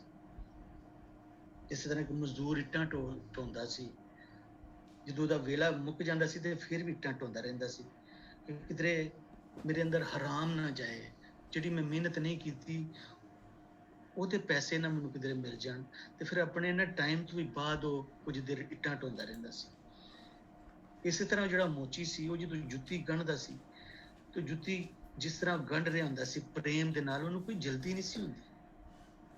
ਜਿਹੜੀ ਮਜ਼ਦੂਰੀ ਲੈਂਦਾ ਸੀ ਉਹ ਵੀ ਬੜੀ ਸੋਚ ਸਮਝ ਕੇ ਤੇ ਅਕਸਰ ਕਹਿੰਦੇ ਰਜਾ ਰਹਿਣ ਦੇ, ਨਾ ਨਾ ਦੇ ਯਾਰ, ਰਹਿਣ ਹੀ ਦਿਓ, ਰਹਿਣ ਹੀ ਦਿਓ। ਬੜੇ ਪ੍ਰੇਮ ਨਾਲ ਜੋਤੀ ਸਿੰਘ ਦਾ ਸੀ। ਪਰ ਇੱਕ ਤਾਂ ਮੈਨੂੰ ਪੱਕ ਕੇ ਨਾ ਉਹ ਤੇ ਫਕੀਰ ਹੀ ਸੀ। ਇਹਨਾਂ ਬਾਰੇ ਮੈਨੂੰ ਜਿਹੜੇ ਮੈਂ ਦੋ ਦੱਸੇ ਨੇ ਤੇ ਮੈਨੂੰ ਲੱਗਦਾ ਹੈ ਫਕੀਰ। ਪਰ ਇੱਕ ਜਿਹੜਾ ਜਿਹਨੂੰ ਤੁਸੀਂ ਸਵੀਪਰ, ਅਸੀਂ ਸਵੀਪਰ ਕਹਿੰਦੇ ਆ ਜਾਂ ਚੂੜਾ ਵੀ ਕਹਿੰਦੇ ਆ, ਸਾਡੇ ਪਾਸੇ ਹੁਣ ਉਹ ਅਕਸਰ ਕਾਰਾਂ ਧੋਂਦੇ ਨੇ, ਵਾਸ਼ਿੰਗ ਜਿਹੜੀ ਹੁੰਦੀ, ਕਾਰ ਵਾਸ਼ ਕਰਾਉਣ ਜੋ, ਤੇ ਅਕਸਰ ਉਹ ਸਵੀਪਰ ਜਾਂ ਜਿਹੜੇ ਚੂੜੇ ਤੁਸੀਂ ਜਿਨ੍ਹਾਂ ਨੂੰ ਕਹਿੰਦੇ ਆ। ਮੈਂ ਇੱਕ ਵਾਰੀ, ਮੇਰਾ ਪੁੱਤਰ ਵੀ ਨਾਲ ਸੀ ਮੇਰੇ ਨਿੱਕਾ, ਤੇ ਅਸੀਂ ਗੱਡੀ ਧਵਾਉਣ ਵਾਸਤੇ ਗਏ ਤੇ ਲਾਈਨ ਲੱਗੀ ਸੀ, 2-3 ਗੱਡੀਆਂ ਮੇਰੇ ਅੱਗੇ ਸਨ। ਤੇ ਜਦੋਂ ਮੇਰੀ ਵਾਰੀ ਆਈ ਤੇ ਉਸੇ ਟਾਈਮ ਹੀ ਇੱਕ DI ਦੀ ਪੁਲਿਸ ਦੇ ਬਹੁਤ ਵੱਡੇ ਅਫਸਰ ਦੀ ਗੱਡੀ ਆਈ ਤੇ ਉਹਨੇ ਜਾ ਕੇ ਉਹਨੂੰ ਆਖਿਆ, ਉਹ ਜਿਹੜਾ ਗੱਡੀਆਂ ਧੋ ਰਿਹਾ ਸੀ, ਕਿ ਮੇਰੀ ਗੱਡੀ ਪਹਿਲਾਂ ਧੋ ਦੇ। ਉਹਨੇ ਕਿਹਾ ਨਹੀਂ, ਉਹ ਇਹਨਾਂ ਦੀ ਵਾਰੀ ਹੈ, ਮੈਂ ਨਹੀਂ ਤੇਰੀ ਗੱਡੀ ਪਹਿਲਾਂ ਧੋਣੀ। ਉਹਨੇ ਆਖਿਆ ਤੂੰ ਵੇਖ ਰਿਹਾ ਗੱਡੀ ਕਿਹਦੀ ਹੈ? ਉਹਨੇ ਆਖਿਆ ਜਿੱਦੀ ਵੀ ਗੱਡੀ ਹੋਵੇ, ਵਾਰੀ ਇਹਦੀ ਹੈ, ਇਹਨਾਂ ਦੀ ਗੱਡੀ ਧੁੱਪਣੀ ਹੈ, ਤੇਰੀ ਨਹੀਂ। ਉਹ ਬੜੇ ਗੁੱਸੇ ਦੇ ਨਾਲ, ਜਿਹੜਾ ਉਹਦਾ ਡਰਾਈਵਰ ਸੀ ਅਫਸਰ ਦਾ, DIG ਦਾ, ਪੁਲਿਸ ਤੇ DIG ਦਾ, ਉਹ ਬੜੇ ਗੁੱਸੇ ਦੇ ਨਾਲ, ਉਹ ਪੈਟਰੋਲ ਪੰਪ ਦਾ ਮਾਲਕ ਜਿਹੜਾ ਸੀ, ਉਹਦਾ ਹੀ ਉਹ ਵਾਸ਼ਿੰਗ ਜਿਹੜਾ ਸਰਵਿਸ ਏਰੀਆ ਸੀ, ਉਹ ਵੀ ਉਹਦਾ ਸੀ ਜਿੱਥੇ ਵਾਸ਼ਿੰਗ ਹੋ ਰਹੀ ਸੀ। ਉਹ ਬੜੇ ਗੁੱਸੇ ਦੇ ਨਾਲ ਅੰਦਰ ਪੈਟਰੋਲ ਪੰਪ ਦੇ ਵਿੱਚ ਜਿੱਥੇ ਉਹ ਮਾਲਕ ਜਾਂ ਮੈਨੇਜਰ ਬੈਠਾ ਸੀ, ਉੱਥੇ ਦੌੜ ਕੇ ਗਿਆ ਤੇ ਉਹਨੂੰ ਇਹ ਕਹਿ ਕੇ ਗਿਆ ਕਿ ਤੈਨੂੰ ਮੈਂ ਇੱਥੇ ਰਹਿਣ ਨਹੀਂ ਦੇਣਾ। ਉਹਨੇ ਉਹਨੂੰ ਕਿਹਾ ਕਿ ਮੇਰਾ ਰਿਜ਼ਕ, ਲਫ਼ਜ਼ ਉਹਦੇ ਹੋਰ ਸਨ, ਜੋ ਮੈਂ ਤੁਹਾਨੂੰ ਕਹਿ ਰਿਹਾ ਇਸ ਤਰ੍ਹਾਂ ਨਹੀਂ ਸਨ। ਉਹ ਇਹੀ ਸੀ ਕਿ ਬਈ ਮੇਰਾ ਰਿਜ਼ਕ ਤੇਰੇ ਹੱਥ ਵਿੱਚ ਨਹੀਂ। ਇੰਜ ਦੀ ਉਹਨੇ ਕੋਈ ਗੱਲ ਕੀਤੀ ਕਿ ਜੋ ਮੈਨੂੰ ਤੇ ਮੈਂ, ਖੈਰ ਉਹਨੇ ਮੇਰੀ ਗੱਡੀ ਧੋ ਦਿੱਤੀ, ਮੈਂ ਘਰ ਆ ਗਿਆ। ਰਾਤੀ ਮੈਨੂੰ ਬਾਰ-ਬਾਰ ਇੰਜ ਹੀ ਲੱਗੇ ਕਿ ਇਹਨੂੰ ਉਸ ਪੁਲਿਸ ਅਫਸਰ ਰਹਿਣ ਨਹੀਂ ਦਿੱਤਾ ਹੋਣਾ, ਉਹਨੇ ਉਠਾ ਦਿੱਤਾ ਹੋਏਗਾ ਉੱਥੋਂ। ਤੇ ਬਾਰ-ਬਾਰ ਮੈਨੂੰ ਰਾਤੀ ਖਿਆਲ, ਮੈਂ ਸਵੇਰੇ ਜਦੋਂ ਉੱਠਿਆ ਤੇ ਮੈਂ ਉਧਰੋਂ ਹੀ ਲੰਘਣਾ ਸੀ, ਮੈਂ ਉੱਥੇ ਗਿਆ, ਮੈਂ ਉਹ ਵੇਖਿਆ ਤੇ ਉੱਥੇ ਹੀ ਹਾਲਾਂਕਿ ਬੈਠਾ ਗੱਡੀਆਂ ਹੀ ਧੋ ਰਿਹਾ ਸੀ। ਤੇ ਮੈਂ ਉਹ ਮਾਲਕ ਦੇ ਕੋਲ ਗਿਆ, ਮੈਂ ਆਖਿਆ ਇਸ ਤਰ੍ਹਾਂ ਕੱਲ ਇੱਕ ਆਇਆ ਸੀ ਪੁਲਿਸ ਅਫਸਰ ਤੇ ਉਹਨੇ ਕਿਹਾ ਸੀ ਕਿ ਤੇ ਮੈਨੂੰ ਇਹ ਰਿਹਾ ਕਿ ਤੁਸੀਂ ਕਿਧਰੇ ਉਹਨੂੰ ਕੱਢ ਨਾ ਦਿੱਤਾ ਹੋਵੇ ਇੱਥੋਂ, ਇਸ ਥਾਂ ਤੋਂ। ਉਹ ਵੀ ਕੋਈ ਫਕੀਰ ਸੀ, ਉਹ ਪੈਟਰੋਲ ਪੰਪ ਦਾ ਜਿਹੜਾ ਮਾਲਕ ਸੀ। ਉਹ ਕਹਿੰਦਾ ਕਿ ਮੈਂ ਤੇ ਉਹਨੂੰ ਨਹੀਂ ਰੱਖਿਆ, ਉਹਨੇ ਮੈਨੂੰ ਰੱਖੇ, ਕਿ ਮੈਂ ਉਹਨੂੰ ਕਿਵੇਂ ਉਠਾ ਸਕਦਾ।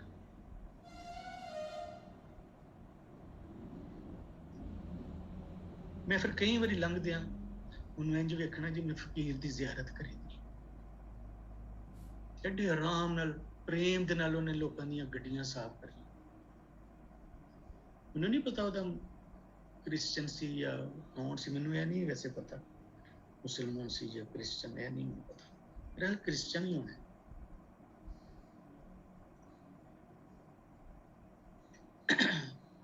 ਸ਼ਾਹ ਹੁਸੈਨ ਦੀ ਸ਼ਾਇਰੀ, ਜਿਹਦਾ ਮੈਦਾਨ ਜਗ ਦਾ ਜਹਾਨ, ਜਿੱਥੇ ਮਸਤੀ ਦਾ ਮੇਲਾ ਮੱਚਦਾ ਤੇ ਰਮਜ਼ਾਂ ਦੀ ਧੂਣੀ ਤੁਖੇ। ਵਰਡਸ ਜਿਹੜੇ, ਲਫ਼ਜ਼ ਜਿਹੜੇ ਨੇ, ਉਹਨਾਂ ਤੋਂ ਇਮੇਜਸ ਬਣਦੇ ਨੇ ਤੇ ਫਿਰ ਉਹਨਾਂ ਇਮੇਜਸ ਰਾਹੀਂ ਤੁਸੀਂ ਇੱਕ ਵੰਡਰਲੈਂਡ ਵਿੱਚ, ਇੱਕ ਅਜੂਬਾ ਦੁਨੀਆ ਦੇ ਵਿੱਚ ਤੁਸੀਂ ਚਲੇ ਜਾਂਦੇ ਹੋ। ਜੁਮ ਖੇਲ ਲੈ ਮੰਝ ਵੇੜੇ, ਜਪਦਿਆਂ ਨੂੰ ਹਰ ਨੇੜੇ। ਵੇੜੇ ਦੇ ਵਿੱਚ ਨਦੀਆਂ ਵਗਣ ਬੇੜੇ ਲੱਖ ਹਜ਼ਾਰ, ਕੀਤੀ ਇਸ ਵਿੱਚ ਡੁੱਬਦੀ ਵੇਖੀ ਕੀਤੀ ਲੰਗੀ ਪਾਰ। ਇਸ ਵੇੜੇ ਦੇ 9 ਦਰਵਾਜ਼ੇ 10ਵੇਂ ਕੁਲਫ ਚੜਾਈ, ਤਿਸ ਦਰਵਾਜ਼ੇ ਦੇ ਮਹਿਰਮ ਨਾਹੀ ਜਿਤ ਸ਼ੋ ਆਵੇ ਜਾਈ। ਵੇੜੇ ਦੇ ਵਿੱਚ ਆਲਾ ਸੋਹੇ, ਆਲੇ ਦੇ ਵਿੱਚ ਤਾਕੀ, ਤਾਕੀ ਦੇ ਵਿੱਚ ਸੇਜ ਵਿਛਾਵਾਂ ਆਪਣੇ ਪਿਆ ਸੰਗ ਰਾਤੀ। ਇਸ ਵੇੜੇ ਵਿੱਚ ਮਕਨਾ ਹਾਥੀ ਸੰਗਲ ਨਾਲ ਖੇੜੇ, ਕਹੇ ਹੁਸੈਨ ਫਕੀਰ ਸਾਈਂ ਦਾ ਜਾਗਦਿਆਂ ਕੌਣ ਛੇੜੇ। ਇਸ ਕਾਫੀ ਨੂੰ ਮੈਂ ਜਦੋਂ ਵੀ ਪੜ੍ਹਨਾ ਇੱਕ ਪੁਰ ਇਸਰਾਰੀਅਤ ਜਿਹੀ, ਇੱਕ ਮਿਸਟੀਰੀਅਸਨੈਸ ਜੀ ਆ ਜਾਂਦੀ ਹੈ ਕਿ ਜੁਮੇ ਜੁਮ ਖੇਲ, ਜੂਮ ਮਸਤੀ ਨਾਲ ਝੂਮ ਰਹੇ ਨੇ। ਇਹ ਹੋ ਰਿਹਾ ਝੂਮ ਮਸਤੀ ਨਾਲ ਝੂਮਿਆ ਜਾ ਰਿਹਾ ਹੈ। ਤੇ ਜਪਦਿਆਂ ਨੂੰ ਹਰ ਨੇੜੇ ਕਿ ਜਿਹੜੇ ਰੱਬ ਨੂੰ ਯਾਦ ਕਰਨ, ਰੱਬ ਉਹਨਾਂ ਦੇ ਨੇੜੇ ਹੁੰਦਾ ਹੈ। ਤੇ ਉੱਥੇ ਕੀ ਹੋ ਰਿਹਾ ਕਿ ਝੂਮ ਰਹੇ ਨੇ ਲੋਕ ਮਸਤੀ ਦੇ ਨਾਲ, ਝੂਮੇ ਝੂਮ ਝੂਮ ਝੂਮੇ ਝੂਮ, ਇੱਕ ਖੇਲ ਹੋ ਰਿਹਾ ਝੂਮਣ ਦਾ, ਮਸਤੀ ਦਾ। ਵਿਹੜਾ ਹੈ, ਵਿਹੜੇ ਦੇ ਵਿੱਚ ਨਦੀਆਂ ਪਈਆਂ ਵਗਦੀਆਂ ਨੇ, ਜਿਨ੍ਹਾਂ ਵਿੱਚ ਲੱਖ ਹਜ਼ਾਰ ਬੇੜੇ ਨੇ, ਕਿਸ਼ਤੀਆਂ ਦਰਿਆ ਤਰ ਰਹੇ ਨੇ, ਕੋਈ ਉਹਦੇ ਵਿੱਚ ਡੁੱਬ ਰਿਹਾ ਹੈ, ਕੋਈ ਪਾਰ ਜਾ ਰਿਹਾ ਹੈ। ਇਸ ਵਿਹੜੇ ਦੇ 9 ਦਰਵਾਜ਼ੇ ਨੇ, 10ਵੇਂ ਨੂੰ ਜੰਦਰਾ ਲੱਗਾ ਹੈ। ਅਸੀਂ ਉਸ ਦਰਵਾਜ਼ੇ ਦੇ ਮਹਿਰਮ ਨਹੀਂ, ਉਸ ਦਰਵਾਜ਼ੇ ਦਾ ਸਾਨੂੰ ਪਤਾ ਨਹੀਂ, ਜਿਸ ਪਾਸਿਓਂ ਸ਼ੋ ਜਿਹੜਾ ਸਾਡਾ ਪਿਆਰਾ ਹੈ, ਜਿਹੜਾ ਸਾਡਾ ਮਹਿਬੂਬ ਹੈ, ਉਹ ਆਉਂਦਾ ਜਾਂਦਾ ਹੈ। ਵਿਹੜੇ ਦੇ ਵਿੱਚ ਇੱਕ ਪਾਸੇ ਇੱਕ ਆਲਾ ਹੈ, ਆਲੇ ਦੇ ਵਿੱਚ ਇੱਕ ਤਾਕੀ ਹੈ, ਤਾਕੀ ਦੇ ਵਿੱਚ ਸੇਜ ਵਿਛੀ ਹੈ, ਜਿੱਥੇ ਆਸ਼ਿਕ ਤੇ ਮਸ਼ੂਕ ਆਪਸ ਵਿੱਚ ਮਿਲਾਪ ਕਰਦੇ ਨੇ। ਉਸ ਵਿਹੜੇ ਦੇ ਵਿੱਚ ਇੱਕ ਮਕਨਾ ਮਸਤ ਹਾਥੀ ਹੈ, ਜਵਾਨ ਹਾਥੀ ਹੈ, ਜਿਹੜਾ ਸੰਗਲ ਨਾਲ ਖੇਡ ਰਿਹਾ, ਆਪਣੇ ਸੰਗਲ ਨਾਲ ਜਿਹਦੇ ਨਾਲ ਉਹ ਵੱਜਿਆ ਉਹਦੇ ਨਾਲ ਉਹ ਖੇਡ ਰਿਹਾ। ਕਹੇ ਹੁਸੈਨ ਫਕੀਰ ਸਾਈਂ ਦਾ ਜਾਗਦਿਆਂ ਕੌਣ ਛੇ। ਇਹਨੂੰ ਜਿੰਨੀ ਵਾਰੀ ਸੁਣੋ, ਜਿੰਨੀ ਵਾਰੀ ਇਹਦੇ ਬਾਰੇ ਸੋਚੋ, ਨਵੇਂ ਮਤਲਬ, ਨਵੇਂ ਮਹਿਣੇ, ਨਵੇਂ ਅੱਥਰ।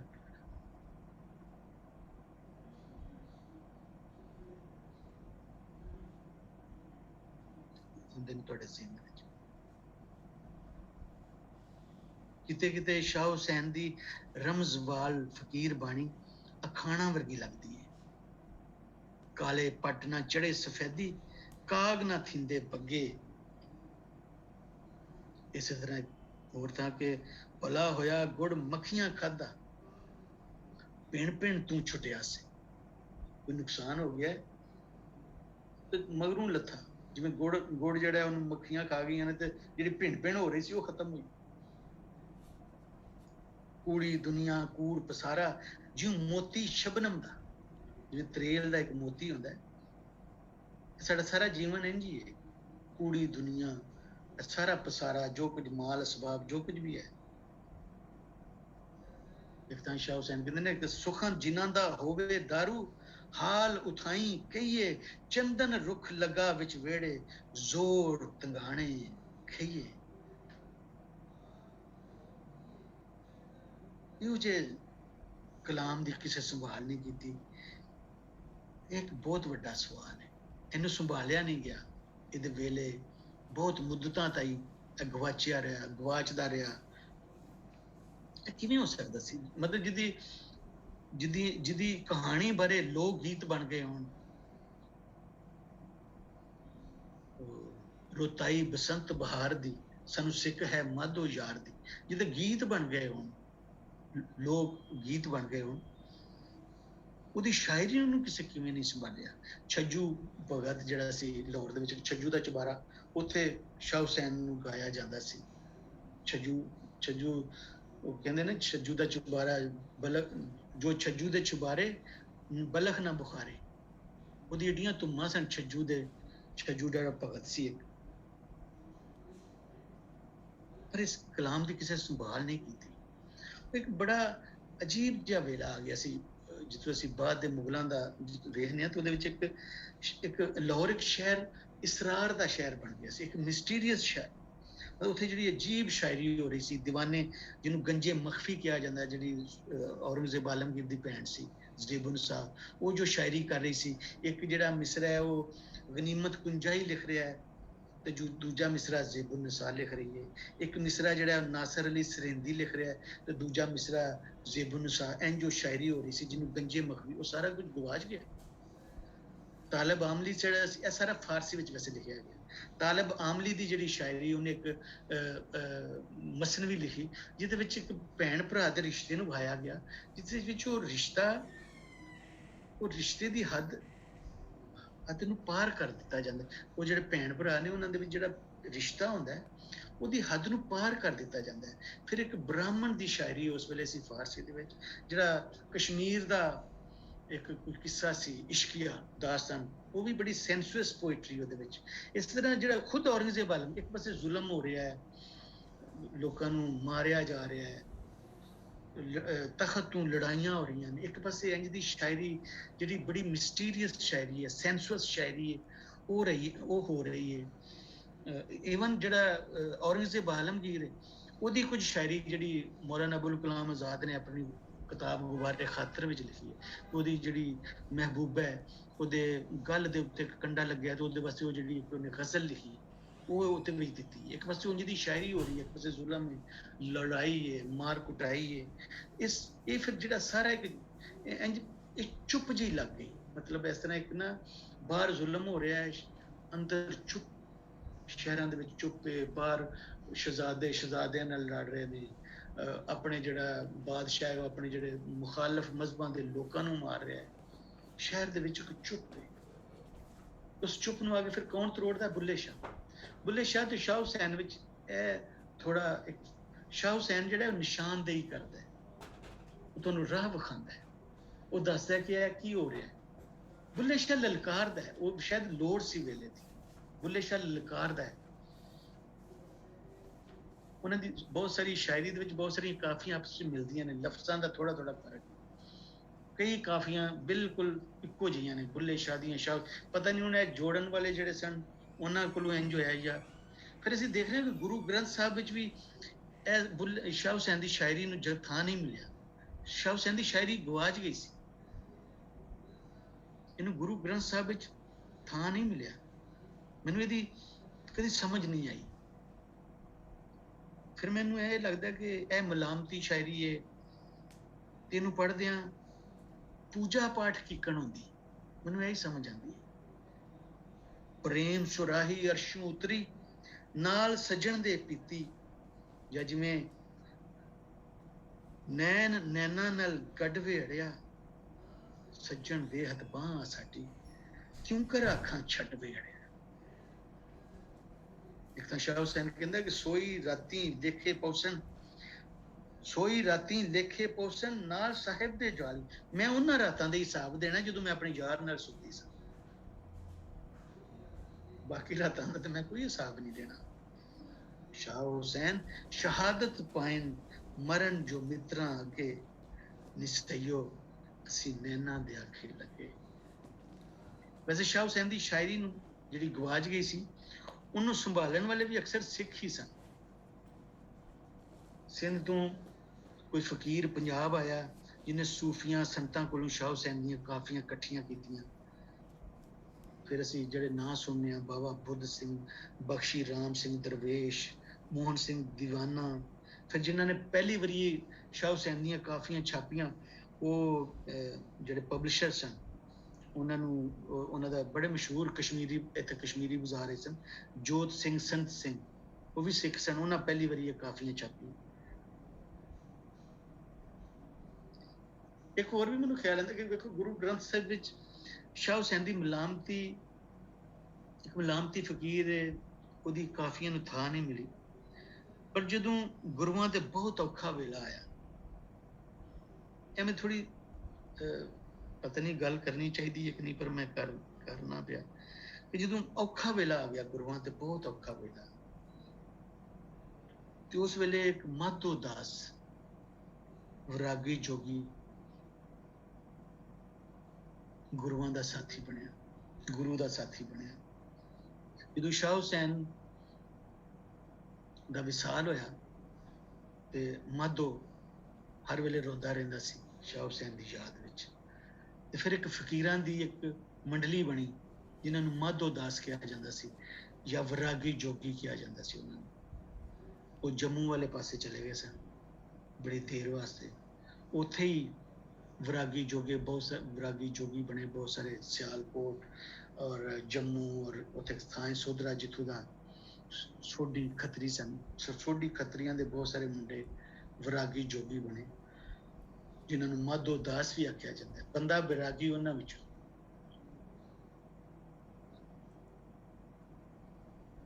ਜਦੋਂ ਮਜਲਿਸ ਸ਼ਾਹ ਹੁਸੈਨ ਬਣੀ ਲਾਹੌਰ ਦੇ ਵਿੱਚ, ਤੇ ਉਹਨਾਂ ਨੇ ਫਿਰ ਇਹਨੂੰ ਸਹੀ ਤਰੀਕੇ ਦੇ ਨਾਲ, ਪਾਕਿਸਤਾਨ ਬਣਨ ਤੋਂ ਬਾਅਦ ਦੀ ਇਹ ਗੱਲ ਹੈ, ਮੋਹਨ ਸਿੰਘ ਦੀਵਾਨਾ ਦਾ ਜਿਹੜਾ ਛਾਪਿਆ ਉਹ ਤੇ ਪਾਰਟੀਸ਼ਨ ਤੋਂ ਪਹਿਲਾਂ ਦੀ ਗੱਲ ਹੈ।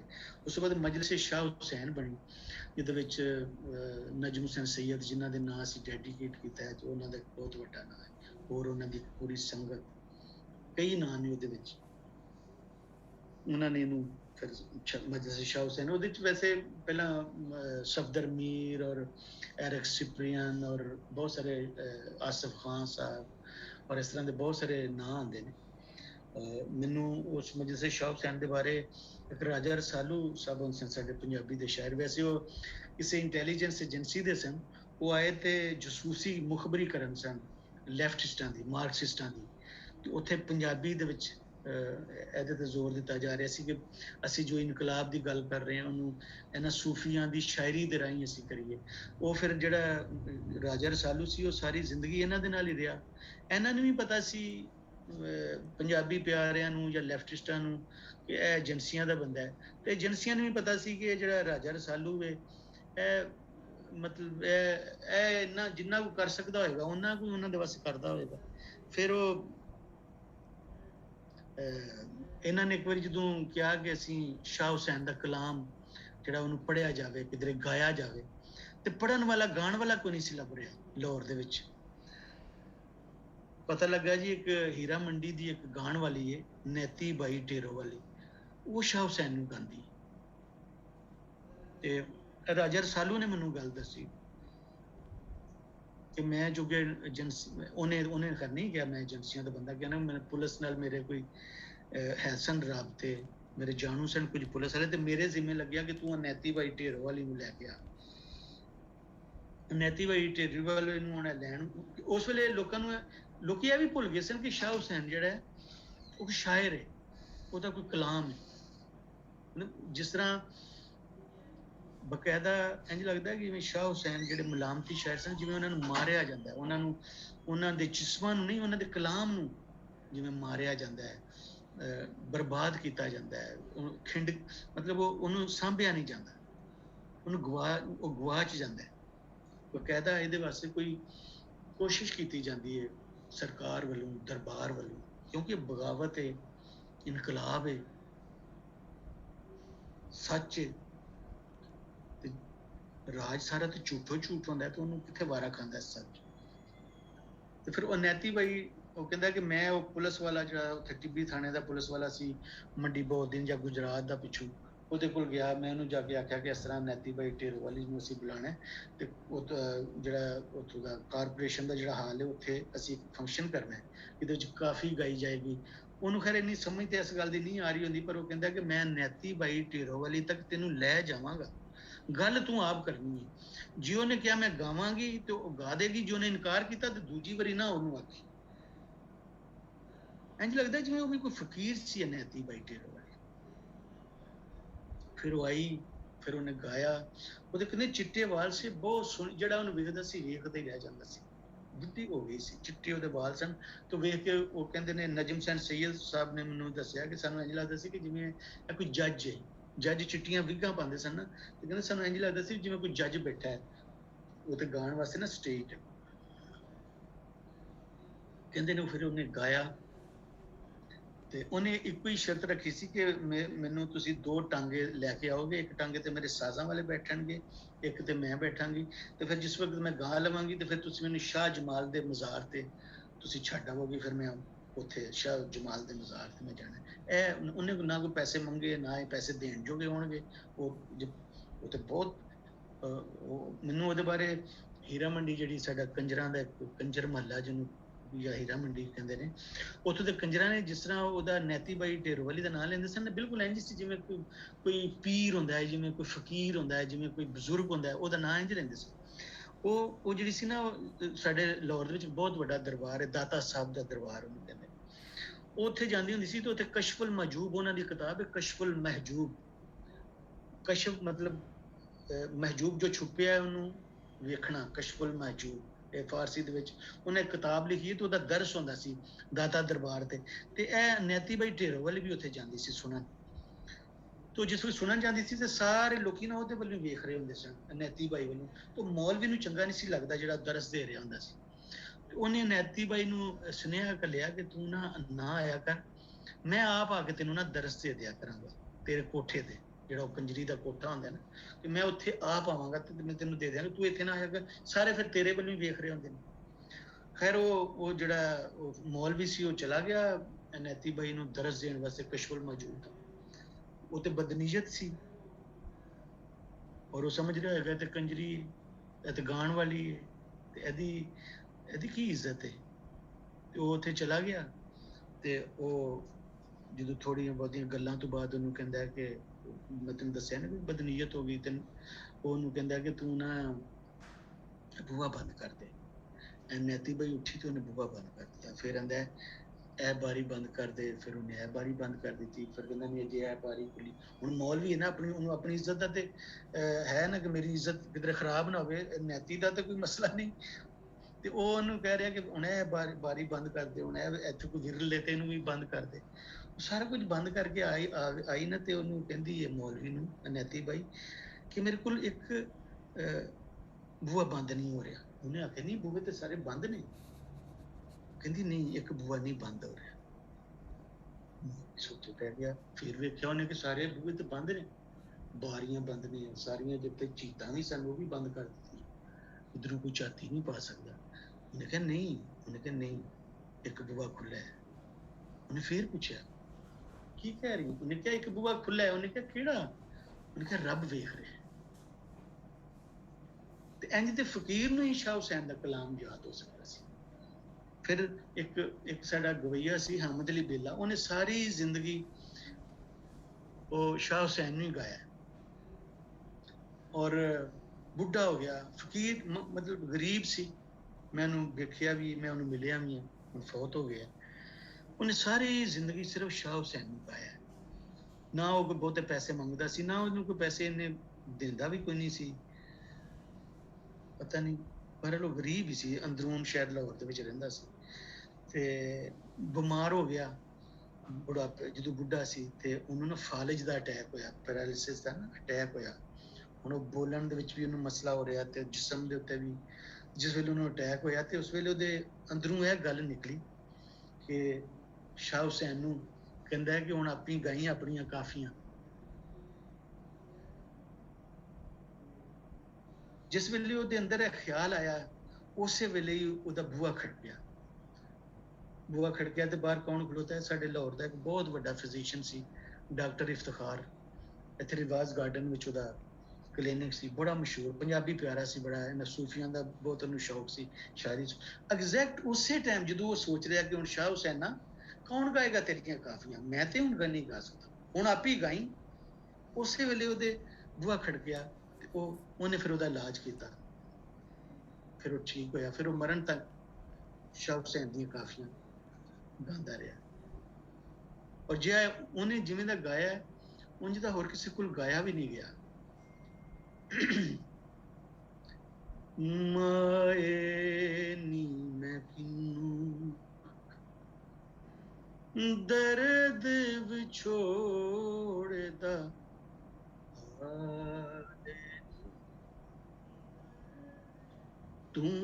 ਤੂੰ ਹੈ ਮੇਰੇ ਮੁਰਸ਼ਦ ਵਾਲਾ ਜਾਂ ਫੋਲਾਂ ਤੇ ਲਾਲਨੀ, ਦੁੱਖਾਂ ਦੀ ਰੋਟੀ ਸੂਲਾਂ ਦਾ ਸਾਲਣ, ਆਹੀਂ ਦਾ ਬਾਲਣ ਬਾਲਨੀ, ਜੰਗਲ ਬੇਲੇ ਫਿਰਾਂ ਮੈਂ ਡੁਡੇਂਦੀ, ਅਜੇ ਨਾ ਪਾਇਓਏ ਲਾਲਨੀ, ਮਾਏ ਨੀ ਮੈਂ ਕਿਨੂੰ ਦਰਦ ਵਿਛੋੜਦਾ ਹਾਲ ਨੀ। ਅੱਜ ਪੰਜਾਬ ਦਰਸ਼ਨ ਵਿੱਚ ਮੈਂ ਕਿਹਾ ਸੀ ਅਵਤਾਰ ਸਿੰਘ ਹੋਰਾਂ ਨੂੰ ਕਿ ਤੁਸੀਂ ਸ਼ੁਰੂ ਵਿੱਚ ਇਹ ਹਾਮਦ ਅਲੀ ਬੇਲਾ ਦੀ ਕਾਫੀ ਲਾਇਆ ਜੇ, ਤੇ ਉਹਨਾਂ ਕਿਹਾ ਪਤਾ ਨਹੀਂ ਕੋਈ ਕਾਪੀਰਾਈਟ ਦਾ ਇਸ਼ੂ ਹੋ ਜਾਂਦਾ ਹੈ ਤੇ ਕੋਈ ਚਲਾਨ ਹੋ ਜਾਂਦਾ ਹੈ ਤੇ ਕੋਈ ਨੋਟਿਸ ਆ ਜਾਂਦਾ ਹੈ। ਤੇ ਮੇਰਾ ਹੁਣ ਦਿਲ ਕਰ ਰਿਹਾ ਸੀ ਕਿ ਮੈਂ ਉਸ ਤਰ੍ਹਾਂ ਤਾਂ ਨਹੀਂ ਗਾ ਸਕਦਾ ਜਿਵੇਂ ਕੋਈ ਗਾ ਹੀ ਨਹੀਂ ਸਕਦਾ, ਵੈਸੇ ਹੀ ਨਹੀਂ ਗਾ ਸਕਦਾ, ਤੇ ਵੈਸੇ ਉਹਦੇ ਵਰਗਾ ਤੇ ਬਿਲਕੁਲ ਵੀ ਨਹੀਂ ਗਾ ਸਕਦਾ। ਤੇ ਮੈਂ ਉਹ ਮੇਰੇ ਦਿਲ ਵੀ ਸੀ ਕਿ ਉਹਨੂੰ ਤੇ ਇਸ ਤਰ੍ਹਾਂ ਗਾਉਂਦਾ ਸੀ ਆਮਦ ਅਲੀ ਵੇਲਾ।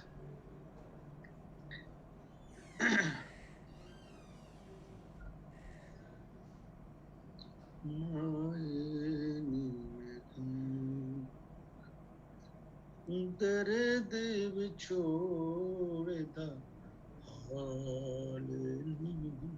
ਕਿਆ ਬਾਤ ਸੀ, ਇੰਨਾ ਸੋਹਣਾ, ਬਹੁਤ ਸੋਹਣਾ ਗਾਣਾ। ਜਿਹੜਾ ਕਲਾਮ ਸ਼ਾਹ ਹੁਸੈਨ ਹੈ, ਇਹ ਕਿੱਸਾ ਮਾਧੋ ਲਾਲ ਹੁਸੈਨ ਹੈ। ਹੁਸੈਨ ਤੇ ਮਾਧੋ ਵਿੱਚ ਸਾਂਝ ਕੀ ਹੈ? ਲਾਲ, ਮਾਧੋ ਲਾਲ ਤੇ ਲਾਲ ਹੁਸੈਨ। ਮਾਧੋ ਲਾਲ ਹੁਸੈਨ, ਲਾਲ ਰੰਗ ਬਗਾਵਤ ਦਾ, ਇਨਕਲਾਬ ਦਾ। ਚਰਖਾ ਮੇਰਾ ਰੰਗੜਾ ਰੰਗ ਲਾਲ। ਹੁਸੈਨ ਮੁਸਲਮਾਨ ਜੁਲਾਇਆ ਤੇ ਮਾਧੋ ਹਿੰਦੂ ਬ੍ਰਾਹਮਣ, ਇੱਕ ਬੁੱਢਾ ਬਾਬਾ ਦੂਜਾ ਮੁੰਡਾ ਖੁੰਡਾ, ਤੇ ਮਹਿਬੂਬਾਂ ਫਕੀਰਾਂ ਦਾ ਅੱਲਾ ਨਿਗਹਿਬਾਨ। ਮਾਧੋ ਤੇ ਹੁਸੈਨ ਨਸ਼ੇ ਵਿੱਚ ਧੁੱਤ ਕਿਸੇ ਮੁਰੀਦ ਦੀ ਬੈਠਕ ਵਿੱਚ ਜੱਫੀ ਪਾ ਕੇ ਸੁੱਤੇ। ਮੁਰੀਦ ਦਾ ਨਾਂ ਸ਼ਾਇਦ ਬਾਬੂ ਸੀ, ਜਿਹੜਾ ਹੁਣ ਭਗਵਾਨਪੁਰਾ ਹੈ, ਪਹਿਲਾਂ ਬਾਬੂਪੁਰਾ ਸੀ। ਇਹਦਾ ਉਹ ਰਈਸ ਸੀ, ਉਹ ਇਹਨਾਂ ਦਾ ਮੁਰੀਦ ਹੋ ਗਿਆ। ਵੈਸੇ ਕਹਿੰਦੇ ਨੇ ਇੱਕ ਟਰੈਪ ਸੀ, ਇਹ ਫਸਾਇਆ ਜਾ ਰਿਹਾ ਸੀ। ਉਹਨਾਂ ਨੇ ਖੁਦ ਕਿਹਾ ਗਿਆ ਤੁਸੀਂ ਇੱਥੇ ਗੁਜ਼ਾਰੋ ਵੇਲਾ, ਤੇ ਇਹ ਇੱਕ ਟਰੈਪ ਸੀ। ਮਖਦੂਮੁਲ ਮੁਲਕ ਅਬਦੁੱਲਾ ਸੁਲਤਾਨਪੁਰੀ ਤੇ ਮਲਕ ਅਲੀ ਕੋਤਵਾਲ ਡਿਊਟੀ ਤੇ ਰਹੇ ਸਾਰੀ ਹਯਾਤੀ, ਕਿ ਇਹਨਾਂ ਮਲਾਮਤੀ ਫਕੀਰਾਂ ਨੂੰ ਜਿਹੜੀ ਇਹ ਜੋੜੀ ਹੈ, ਇਹਨੂੰ ਸਰਫੜ ਫੜਨਾ ਕਿਸੇ ਐਸੀ ਹਾਲਤ ਵਿੱਚ ਜਿਹੜੀ ਮਸ਼ਕੂਕ ਹੋਵੇ, ਇਹਨਾਂ ਨੂੰ ਬਦਨਾਮ ਕੀਤਾ ਜਾਏ। ਮੁਖਬਰੀ ਹੋਈ, ਪੁਲਸਾਂ ਪਈਆਂ, ਬੂਆ ਖੁੱਲਿਆ ਤੇ ਅੱਗੇ ਕੀ ਵੇਖਦੇ ਨੇ ਕਿ ਸ਼ੇਰਾਂ ਦੀ ਜੋੜੀ ਚੁੰਮਾ ਚਾਟੀ ਕਰ ਰਹੀ। ਤੇ ਫਿਰ ਸ਼ੇਰਾਂ ਨੂੰ ਕੀ ਖਤਰਾ?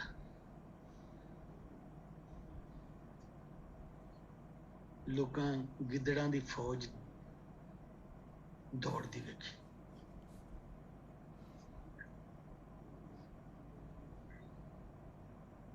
ਸ਼ਾਹ ਹੁਸੈਨ ਕੋਈ ਭੰਗੀ ਪੋਸਤੀ ਠਰਕੀ ਬਾਬਾ ਨਹੀਂ, ਉਹ ਇੱਕ ਮਲਾਮਤੀ ਫਕੀਰ ਹੈ।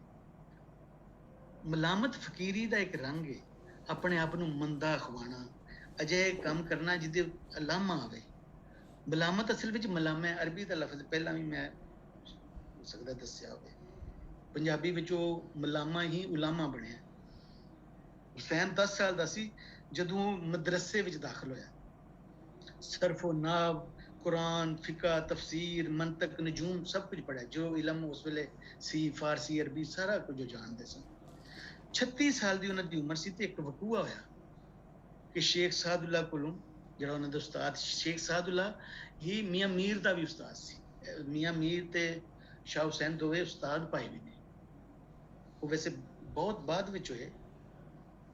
ਮੀਆਂ ਮੀਰ ਇਹਨਾਂ ਦੇ ਉਸਤਾਦ ਬਹੁਤ ਲੰਬੀ ਉਮਰ ਸ਼ੇਖ ਸਾਦੁੱਲਾ ਫੌਤ ਹੋਏ ਸਨ, ਤੇ ਉਹ ਉਹਨਾਂ ਦੇ ਸ਼ਾਗਿਰਦ ਰਹੇ ਸਾਰਾ ਵੇਲਾ ਜਾਂ ਕੁਝ ਦੇ ਰਿਹਾ ਨਹੀਂ ਮੈਨੂੰ ਪਤਾ, ਲੇਕਿਨ ਮੀਆਂ ਮੀਰ ਵੀ ਉਹਦੇ ਸ਼ਾਗਿਰਦ ਰਹੇ। ਤੇ ਜਦੋਂ ਉਹਨਾਂ ਦੀ 36 ਸਾਲ ਦੀ ਉਮਰ ਹੋਈ, 26 ਸਾਲ ਹੋ ਗਏ ਸਨ ਉਹਨਾਂ ਨੂੰ ਪੜ੍ਹਦਿਆਂ, ਇੱਕ ਵਕੂਆ ਹੋਇਆ। ਵਕੂਆ ਕੀ ਹੋਇਆ ਕਿ ਤਫਸੀਰ ਮਦਾਰਕ, ਜਿਹੜੀ ਕੁਰਾਨ ਪਾਕ ਦੀ ਕਮੈਂਟਰੀ, ਇਹਨੂੰ ਅਸੀਂ ਤਫਸੀਰ ਕਹਿੰਦੇ ਹਾਂ, ਉਹ ਮਦਾਰਕ ਜਿਹੜੀ ਬੜੀ ਮਸ਼ਹੂਰ ਇੱਕ ਤਫਸੀਰ ਸੀ, ਉਸ ਵੇਲੇ ਪੜ੍ਹਾਈ ਜਾਂਦੀ ਸੀ ਮਦਰਸਿਆਂ ਦੇ ਵਿੱਚ। ਉਹ ਪੜ੍ਹਾਉਂਦਿਆਂ ਇੱਕ ਐਸਾ ਮਕਾਮ ਆ ਗਿਆ, ਇੱਕ ਐਸਾ ਥਾਂ ਆਇਆ ਕਿ ਜਿਸ ਵਕਤ ਉਹਨਾਂ ਨੇ ਇੱਕ ਆਇਤ ਪੜ੍ਹੀ, ਵਮਾ ਹਾਜ਼ਿਹਿਲ ਹਯਾਤ ਦੁਨੀਆ ਇल्ला ਲਹਵ व ਲਾਇਬ। ਕੁਰਾਨ ਦੀ ਇੱਕ ਆਇਤ ਪੜ੍ਹੀ, ਸੂਰਾ ਅਲ ਅਨਕਬੂਤ, ਇੱਕ ਜਿਹੜਾ ਮੱਕੜੀ ਦਾ ਜਾਲਾ, ਜਿਹੜਾ ਸਪਾਈਡਰ ਦਾ ਜਾਲਾ ਹੁੰਦਾ ਹੈ, ਉਹ ਨਾਂ ਹੈ ਅਲ ਅਨਕਬੂਤ। ਉਸ ਸੂਰਤ ਦੇ ਵਿੱਚ, ਉਸ ਹਿੱਸੇ ਦੇ ਵਿੱਚ ਉਹਦੇ ਇੱਕ ਆਇਤ ਹੈ, ਵਮਾ ਹਾਜ਼ਿਹਿਲ ਹਯਾਤ ਦੁਨੀਆ ਇल्ला ਲਹਵ व ਲਾਇਬ। ਇਹ ਦੁਨੀਆ ਖੇਡ ਤਮਾਸ਼ਾ। ਸ਼ਾਹ ਹੁਸੈਨ ਨੇ ਬਾਰ-ਬਾਰ ਪੁੱਛਿਆ, ਤੁਸੀਂ ਇਹ ਕੀ ਕਹਿ ਰਹੇ ਹੋ? ਇਹ ਦੁਨੀਆ ਖੇਡ ਤਮਾਸ਼ਾ ਹੈ? ਫਿਰ ਉਹ ਇੱਕਦਮ ਉੱਠ ਕੇ ਨੱਚਣ ਲੱਗ ਪਏ ਸ਼ਾਹ ਹੁਸੈਨ। ਉਹਨਾਂ ਕਿਹਾ, ਇਹ ਤੇ ਦੁਨੀਆ ਸਭ ਝੂਠ ਹੈ, ਇਹ ਜੀਵਨ ਝੂਠਾ ਹੈ। ਮੈਂ ਕਿਹਾ ਵਾਕਈ ਇਹਨੂੰ ਤੇ ਨੱਚ ਗਾ ਕੇ ਬਿਤਾਇਆ ਜਾ ਸਕਦਾ ਹੈ, ਇਹ ਗੁਜ਼ਾਰਨਾ, ਇਹਨੂੰ ਇਸ ਝੂਠੀ ਜ਼ਿੰਦਗੀ ਨੂੰ ਨੱਚ ਗਾ ਕੇ ਹੀ ਹੋ ਸਕਦਾ ਹੈ। ਪੜਾਕੂ ਮੁੰਡੇ, ਪੜਨਹਾਰ, ਸਕੂਲਾਂ, ਕਾਲਜਾਂ, ਯੂਨੀਵਰਸਿਟੀਆਂ 'ਚੋਂ ਸਰਟੀਫਿਕੇਟ ਤੇ ਡਿਗਰੀਆਂ ਲੈ ਕੇ ਆਉਂਦੇ ਨੇ ਕਿ ਪੜ੍ਹਾਈ ਕੀਤੀ ਉਹਨਾਂ। ਸ਼ਾਹ ਹੁਸੈਨ 26 ਸਾਲ ਪੜ੍ਹ ਕੇ ਮਦਰਸੇ 'ਚੋਂ ਨੱਚਦਿਆਂ ਗਾਉਂਦਾ, ਕੋਈ ਡਿਗਰੀ ਸੰਧ ਲੈ ਕੇ ਨਹੀਂ ਨਿਕਲੇ, ਉਲਾਮਾ ਲੈ ਕੇ ਨਿਕਲੇ।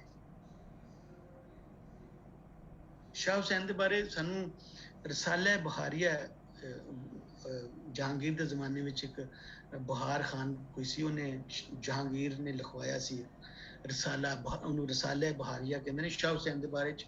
ਉਹਦੇ ਵਿੱਚ ਸਭ ਕੁਝ ਦਰਜ ਹੈ, ਪਰ ਉਹ ਰਸਾਲਾ ਗਵਾਚ ਗਿਆ, ਉਸ ਰਸਾਲਾ ਹੁਣ ਨਹੀਂ ਲੱਭਦਾ। ਉਹਦਾ ਅਸੀਂ ਜ਼ਿਕਰ ਵੀ ਪੜ੍ਹਿਆ ਹੈ ਮੁਖਤਲਿਫ ਥਾਵਾਂ ਤੇ। ਫਿਰ ਇੱਕ ਕਿਤਾਬ ਲਿਖੀ ਗਈ ਹਕੀਕਤੁਲ ਫੁਕਰਾ, ਉਹਦੇ ਵਿੱਚ ਉਹਨਾਂ ਦੀ ਸਾਰੀ ਕਹਾਣੀ ਉਹ ਸਾਨੂੰ ਅੱਜ ਵੀ ਲੱਭਦੀ ਹੈ। ਇਹ ਸ਼ੇਖ ਮਹਿਮੂਦ, ਇਹ ਉਹਨਾਂ ਤੋਂ 80 ਜਾਂ 100 ਸਾਲ ਬਾਅਦ ਲਿਖੀ ਗਈ ਸ਼ਾਹ ਹੁਸੈਨ ਤੋਂ। ਫਿਰ ਅਖਬਾਰੁਲ ਔਲੀਆ ਵਿੱਚ ਉਹਨਾਂ ਦਾ ਜ਼ਿਕਰ ਹੈ।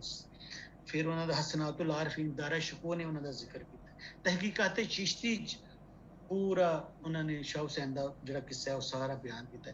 ਫਿਰ ਜਿਹੜੀ ਮਹਾਰਾਜਾ ਰਣਜੀਤ ਸਿੰਘ ਦੇ ਜ਼ਮਾਨੇ ਵਿੱਚ ਉਹ ਡਾਇਰੀ ਸੀ ਉਹਦੇ ਦਰਬਾਰ ਦੀ, ਲਾਹੌਰ ਦਰਬਾਰ ਦੀ, ਜਿਹਨੂੰ ਉਮਦਾ ਤੋਂ ਤਵਾਰੀਖ ਕਿਹਾ ਜਾਂਦਾ ਹੈ, ਮੁਨਸ਼ੀ ਸੋਹਣ ਲਾਲ ਸੂਰੀ ਨੇ ਲਿਖੀ ਸੀ। ਉਹਦੇ ਵਿੱਚ ਉਹਨੇ ਦੱਸ ਪਈ ਹੈ ਕਿ ਕੋਈ ਰਣਜੀਤ ਸਿੰਘ ਬਿਮਾਰ ਹੋਇਆ ਤੇ ਉਹਨੇ ਜਾ ਕੇ ਹਾਜ਼ਰੀ ਦਿੱਤੀ, ਤੇ ਹਾਜ਼ਰੀ ਦਿੱਤੀ, ਉਹ ਜਦੋਂ ਵੱਲ ਹੋ ਗਿਆ ਤੇ ਉਹਨੇ ਫਿਰ 2 ਮੇਲੇ ਲਾਏ ਸ਼ਾਹ ਹੁਸੈਨ ਦੇ। ਇੱਕ ਦਾ ਨਾਂ ਸੀ ਬਸੰਤ ਮੇਲਾ ਤੇ ਇੱਕ ਦਾ ਨਾਂ ਸੀ ਮੇਲਾ ਚਿਰਾਗ ਬਾਲੇ ਜਾਂਦੇ ਸਨ ਪੂਰੇ ਲਾਹੌਰ ਦੇ ਵਿੱਚ, ਤੇ ਬਸੰਤ ਮਨਾਈ ਜਾਂਦੀ ਸੀ। ਇਹ ਦੋਵੇਂ ਮੇਲੇ ਸ਼ਾਹ ਹੁਸੈਨ ਦੇ ਨਾਲ ਜੁੜੇ ਸਨ। ਸ਼ਾਹ ਹੁਸੈਨ ਕਹਿੰਦਾ ਵੀ ਇਹ ਸਾਜਨ ਦੇ ਹੱਥ ਡੋਰ ਹੈ ਸਾਡੀ, ਮੈਂ ਸਾਜਨ ਦੀ ਗੁੱਡੀ। ਸ਼ਾਹ ਹੁਸੈਨ ਤੇ ਮੱਧ ਗੁੱਡੀ ਉਡਾਉਂਦੇ ਹੁੰਦੇ ਸਨ। ਜਿਵੇਂ ਤੁਸੀਂ ਉਹ ਪੜ੍ਹਿਆ ਉਹਨਾਂ ਦੇ ਬਾਰੇ, ਅਮੀਰ ਖੁਸਰੋ, ਨਿਜ਼ਾਮੁਦੀਨ ਔਲੀਆ ਦੇ ਬਾਰੇ, ਬਿਲਕੁਲ ਇਸੇ ਤਰ੍ਹਾਂ ਦੀ ਸੀ। ਸ਼ਾਹ ਹੁਸੈਨ ਦੀ ਸ਼ਾਇਰੀ ਵਿਛੋੜੇ ਦਾ ਵਿਰਲਾਪ ਵੀ ਹੈ ਤੇ ਸੱਜਣ ਨਾਲ ਮਿਲਾਪ ਵੀ। ਪ੍ਰੇਮ ਦੇ ਰਸਤੇ ਤੇ ਮੰਜ਼ਿਲਾਂ ਸੌਖੀਆਂ ਨਹੀਂ। ਜਿਹੜੀ ਚੋਖ ਰਾਂਝਣ ਦੀ ਹੈ ਜਾਂ ਸੱਜਣ ਦੇ ਨਾਲ ਮਿਲਣਾ ਹੈ, ਸਾਰਾ ਕੀ ਹੈ? ਉਹ ਇੱਕ ਪ੍ਰੇਮ ਨਗਰ ਹੈ ਜਿਹੜਾ ਚੋਖ ਰਾਂਝਣ ਦੀ, ਜਿਹਦੇ 'ਚ ਕੋਈ ਜ਼ੁਲਮ ਨਹੀਂ, ਕੋਈ ਜਬਰ ਨਹੀਂ, ਭੁੱਖ ਨੰਗ ਨਹੀਂ, ਸਾਰੇ ਇੱਕੋ ਜਿਹਾ ਜੀਵਨ ਹੰਢਾ ਰਹੇ ਨੇ, ਖੁਸ਼ ਨੇ। ਇਹ ਪ੍ਰੇਮ ਨਗਰ ਹੈ, ਇਹ ਵੀ ਚੋਖ ਰਾਂਝਣ ਦੀ। ਜਿਹੜਾ ਰਾਂਝਣ ਦੇ ਨਾਲ ਮਿਲਣਾ ਹੈ ਉਹ ਵੀ ਕੀ ਹੈ? ਉਸ ਮੰਜ਼ਿਲ ਨੂੰ ਹੀ ਪਾਣਾ ਹੈ। ਨਦੀਆਂ ਪਾਰ ਰਾਂਝਣ ਦਾ ਠਾਣਾ, ਮਿੰਨਤਾਂ ਕਰਾਂ ਮਲਾਹ ਦੇ ਨਾਲ, ਮਨ ਅਟਕਿਆ ਬੇਪਰਵਾਹ ਦੇ ਨਾਲ। ਰਾਤ ਅੰਧੇਰੀ ਬੱਦਲ ਕਣੀਆਂ, ਬਾਜ ਵਕੀਲਾਂ ਮੁਸ਼ਕਲ ਬਣੀਆਂ, ਡਾਢੇ ਕੀਤਾ ਛੱਡ ਵੇ ਅੜਿਆ, ਸੱਜਣ ਦੇ ਹੱਥ ਬਾਂਹ ਸਾਡੀ, ਕਿਉਂ ਕਰ ਅੱਖਾਂ ਛੱਡ ਵੇ ਅੜਿਆ। ਇਹਨੂੰ ਕੌਣ ਸੰਭਾਲਦਾ? ਇਹਨੂੰ ਕੋਈ ਮਜ਼ਹਬੀ ਕਿਤਾਬ ਦੇ ਵਿੱਚ ਕਿਵੇਂ ਸੰਭਾਲਿਆ ਜਾ ਸਕਦਾ ਸੀ? ਇਹਨੂੰ ਜਿਹੜੇ ਆਲਮ ਲੋਕ ਨੇ ਕਿਵੇਂ ਸੰਭਾਲਦੇ, ਜਿਹੜੇ ਸ਼ਰਅ ਨੂੰ ਮੰਨਦੇ ਨੇ, ਸ਼ਰੀਅਤ ਨੂੰ, ਕਾਨੂੰਨ ਨੂੰ ਕਹਿੰਦੇ ਨੇ। ਇਹ ਤੇ ਬੜੀ ਆਜ਼ਾਦ ਸ਼ਾਇਰੀ ਸੀ। ਮੈਂ ਵੀ ਜੋ ਦਾਵਤ ਵੀ ਦੇ ਰਹੇ ਨਾਲ, ਮੈਂ ਨਹੀਂ ਨਿਦਾ ਜਾਣਾ, ਸੱਦਾ ਦੇ ਰਹੇ ਲੋਕਾਂ ਨੂੰ, ਆਓ ਰਲ ਕੇ ਚੱਲੀਏ। ਮੈਂ ਵੀ ਜਾਣਾ ਜੋਕ ਰਾਂਝਣ ਦੀ, ਨਾਲ ਮੇਰੇ ਕੋਈ ਚੱਲੇ, ਪੈਰਾਂ ਪਾਉਂਦੀ ਮਿੰਤਾਂ ਕਰਦੀ, ਜਾਣਾ ਤਾਂ ਪਿਆ ਇਕੱਲੇ। ਮੈਂ ਵੀ ਡੂੰਗੀ ਤੁਲਾ ਪੁਰਾਣਾ, ਸ਼ੀਆਂ ਤਪੱਤਨ ਮੱਲੇ। ਡੂੰਗੀ ਨਦੀ ਏ ਮੇਰੀ ਜਿਹੜੀ ਬੇੜੀ ਉਹ ਪੁਰਾਣੀ, ਤੇ ਜਿਹੜੇ ਸ਼ੇਰ ਨੇ, ਦਰਿੰਦੇ ਨੇ, ਖਾਣ ਵਾਲੇ, ਉਹਨਾਂ ਨੇ ਪੱਤਨ ਮੱਲੇ ਨੇ, ਮੈਂ ਕਿਵੇਂ ਜਾਵਾਂ? ਫਿਰ ਲੋਕਾਂ ਨੂੰ ਬੁਲਾ ਰਹੇ ਨੇ, ਆਓ ਰਲ ਕੇ ਚੱਲੀਏ। ਫਿਰ ਇੱਥੋਂ ਤੁਸੀਂ ਇਹ ਵੀ ਅੰਦਾਜ਼ਾ ਲਾ ਲਓ ਕਿ ਜਿਹੜੀ ਮਾਧੋ ਤੇ ਹੁਸੈਨ ਦਾ ਸੰਬੰਧ ਕੀ ਹੋਏ। ਜਿੰਨਾ ਪਾਕ ਨਿਗਾਹਾਂ ਕਈ ਨਾ ਜਾਂਦੇ ਠੱਕੇ, ਮਨ ਅਟਕਿਆ ਬੇਪਰਵਾਹ ਦੇ। ਇਸ਼ਕ ਹਕੀਕੀ ਤੇ ਇਸ਼ਕ ਮਜਾਜ਼ੀ ਰਲੇ ਮਿਲੇ ਨੇ ਸ਼ਾਹ ਹੁਸੈਨ ਦੀ ਸ਼ਾਇਰੀ ਦੇ ਵਿੱਚ। ਰਾਂਝਾ ਰਾਜ਼ੀ ਤੇ ਰੱਬ ਰਾਜ਼ੀ, ਬੜੀ ਬਰੀਕ ਗੱਲਾਂ ਨੇ। ਆਪੇ ਨਰ ਤੇ ਆਪੇ ਨਾਰੀ, ਆਪੇ ਕਰਤਾ ਚੈਨ, ਸਾਹਿਬ ਕੋਲੋਂ ਬੰਦਾ ਪਿਆ ਵੇਖ ਖਿਆਲ ਹੁਸੈਨ। ਕੋਈ ਸਮਝ ਨਹੀਂ ਹੁੰਦੀ, ਬੰਦਾ, ਰੱਬ, ਕੁਦਰਤ। ਮਨ ਅਟਕਿਆ ਬੇਪਰਵਾਹ ਦੇ ਨਾਲ, ਉਹਨੇ ਕੀ ਹੈ? ਮਨ ਬੇਪਰਵਾਹ ਤੇ ਰੱਬ ਹੈ। ਕੁਲ ਹੁ ਅੱਲਾਹੁ ਅਹਦ ਅੱਲਾਹੁ ਸਮਦ, ਇੱਕ ਓਂਕਾਰ ਸਤਨਾਮ ਕਰਤਾ ਪੁਰਖ, ਨਿਰਭਉ ਨਿਰਵੈਰ, ਜਿਹਨੂੰ ਕਿਸੇ ਦਾ ਡਰ ਨਹੀਂ, ਜਿਹਨੂੰ ਕਿਸੇ ਦੀ ਪਰਵਾਹ ਨਹੀਂ। ਸ਼ਾਹ ਹੁਸੈਨ ਹੀਰ ਬਣ ਕੇ ਸ਼ਾਇਰੀ ਕੀਤੀ, ਮਗਰੋਂ ਬੁੱਲੇ ਸ਼ਾਹ ਵੀ ਦਾ ਵੀ ਚਾਲਾ ਇਹੀ ਰਿਹਾ ਕਿ ਹੀਰ ਹੈ, ਰੰਝ ਹੈ, ਜਿਹਦੇ ਨਾਲ ਪਿਆਰ ਹੈ ਉਹ ਰੰਝ ਹੈ। ਔਰ ਜ਼ਨਾਨੀ ਬਣ ਕੇ, ਨਾਰੀ ਬਣ ਕੇ ਸ਼ਾਇਰੀ ਕੀਤੀ। ਸਾਡੇ ਸਾਰੇ ਸੂਫੀਆਂ, ਬਾਬਾ ਫਰੀਦ ਤੋਂ ਇਲਾਵਾ ਅਕਸਰ ਸੂਫੀ ਸ਼ਾਇਰਾਂ ਨੇ ਨਾਰੀ ਬਣ ਕੇ, ਉਹਦੀ ਵਜ੍ਹਾ ਇਹ ਹੈ ਕਿ ਨਾਰੀ ਸਾਰੀਆਂ ਪੀੜਾਂ ਨਾਰੀ ਜਰਦੀ, ਕੁਝ ਪੀੜਾਂ ਮਰਦ ਨਹੀਂ ਜਰਦੇ।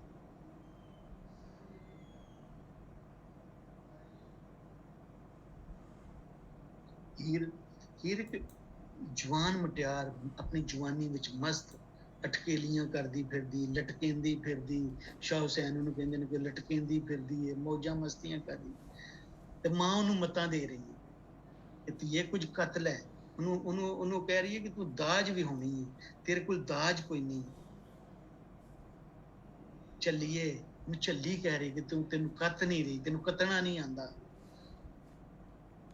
ਔਰ ਫਿਰ ਉਹ ਕਹਿੰਦੇ ਕਿ ਦੁਨੀਆ ਸਰਾਂ ਦੀ ਇੱਕ ਰਾਤ ਹੈ, ਇਹ ਲੰਮੀ ਜ਼ਿੰਦਗੀ ਨਹੀਂ ਤੇਰੇ ਕੋਲ ਬੜਾ ਥੋੜਾ ਵੇਲਾ ਹੈ, ਇਹਦੇ ਵਿੱਚ ਕਤਲ ਹੈ। ਚਰਖੇ ਨੂੰ ਕਤ, ਪੂਣੀ, ਅਟੇਰਨ, ਛੱਲੀਆਂ, ਛਿੱਕੂ, ਤਾਣੀ, ਜੁਲਾਇਆ, ਖੱਡੀ, ਇੰਜ ਦੀਆਂ ਰਮਜ਼ਾਂ ਪਾ ਕੇ ਉਹ ਮਾਂ ਧੀ ਨੂੰ ਮੱਤਾਂ ਦੇ ਰਹੀ ਹੈ ਕਿ ਤੇਰਾ ਦਾਜ ਨਾ ਆਇਆ ਤੇ ਤੇਰੇ ਸਹੁਰੇ ਤੇਰੇ ਨਾਲ ਚੰਗਾ ਵਰਤਾਰਾ ਨਹੀਂ ਹੋਏਗਾ, ਤੈਨੂੰ ਤੇਰੀ ਸੱਸ, ਤੇਰੀਆਂ ਨਨਾਨਾ ਮਿਹਣੇ ਦੇਣਗੀਆਂ। ਕੀ ਇਹ ਸਾਰਾ ਅਮਲ ਜਿਹੜਾ ਅਮਲ ਵੱਲ ਇੱਕ ਸੱਦਾ ਹੈ, ਉਹਨੂੰ ਆਖਿਆ ਜਾ ਰਿਹਾ ਕਿ ਤੂੰ ਨੇਕ ਕੰਮ ਕਰ, ਚੰਗੇ ਕੰਮ ਕਰ। ਜ਼ੁਲਮ ਨੂੰ ਨਾ ਹੋਣ ਦੇਣਾ ਵੀ ਇੱਕ ਚੰਗਾ ਕੰਮ ਹੈ।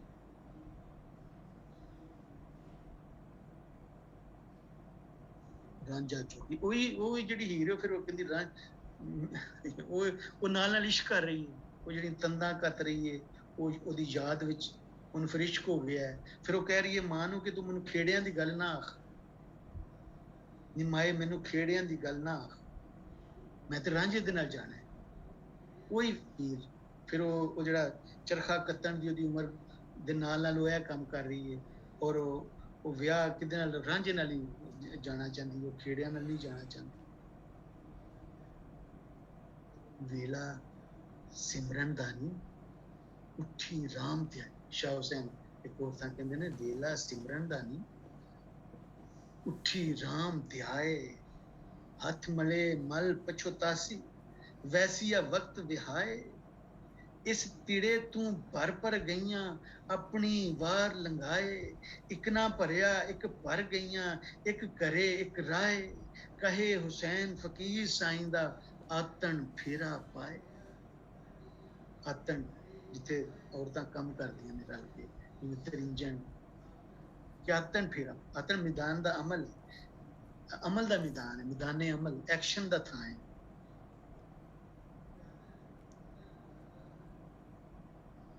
ਪਰ ਹੁਸੈਨ ਵਿਹੜੇ ਵਲਗਣ ਵਿੱਚ ਦੇ ਸੁੱਖ ਨਹੀਂ ਮਾਣੇ, ਉਹ ਬਾਹਰ ਵੀ ਨਿਕਲਿਆ।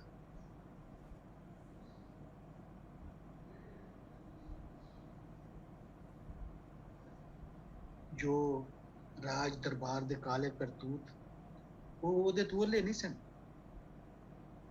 ਜਿਵੇਂ ਮੀਆਂ ਮੀਰ ਸ਼ਾਹ ਹੁਸੈਨ ਦਾ ਉਸਤਾਦ ਭਾਈ ਸੀ, ਇਸੇ ਤਰ੍ਹਾਂ ਦੁੱਲਾ ਭੱਟੀ ਦਾ ਪੀਰ ਭਾਈ ਸੀ। ਦੋਨੋਂ ਬਹਿਲੋਲ ਦਰਿਆਈ ਦੇ ਮੁਰੀਦ ਸਨ। ਜਦੋਂ ਨਖਾਸ ਵਿੱਚ ਦੁੱਲੇ ਭੱਟੀ ਨੂੰ ਫਾਂਸੀ ਹੋਈ, ਸ਼ਾਹ ਹੁਸੈਨ ਅੱਖੀਂ ਵੇਖਿਆ। ਫਿਰ ਉਹ ਸਾਰੀ ਹਯਾਤੀ ਹਰ ਸਾਹ ਨਾਲ ਸ਼ਹੀਦ ਹੁੰਦਾ ਰਿਹਾ। ਕਹਿੰਦੇ ਦੁੱਲਾ ਚੁਗੱਤਾ ਸ਼ਾਹੀ ਨੂੰ ਬਾਹਰੋਂ ਲਲਕਾਰਦਾ ਰਿਹਾ ਤੇ ਸ਼ਾਹ ਹੁਸੈਨ ਉਹਨੂੰ ਅੰਦਰੋਂ ਸੰਨ ਲਾਈ। ਇਹ ਜਿਹੜਾ ਉਹਦਾ ਕਲਾਮ, ਇਹ ਜ਼ੁਲਮ ਨੂੰ ਅੰਦਰੋਂ ਸੰਨ ਲਾਣਾ, ਇਹ ਜਿਹੜਾ ਸਰਕਾਰੀ ਦਰਬਾਰੀ ਜਿਹੜੀ ਸ਼ਰ੍ਹਾ, ਜਿਹੜਾ ਜ਼ੁਲਮ, ਜਿਹੜੇ ਕਾਨੂੰਨ ਕਾਇਦੇ ਜੋ ਕੁਝ ਵੀ ਲਾਗੂ ਹੁੰਦਾ, ਉਹਨੂੰ ਇਸ ਕਲਾਮ ਰਾਹੀਂ ਉਹ ਅੰਦਰੋਂ ਸੰਨ ਨਹੀਂ ਲਾ ਰਿਹਾ ਸੀ।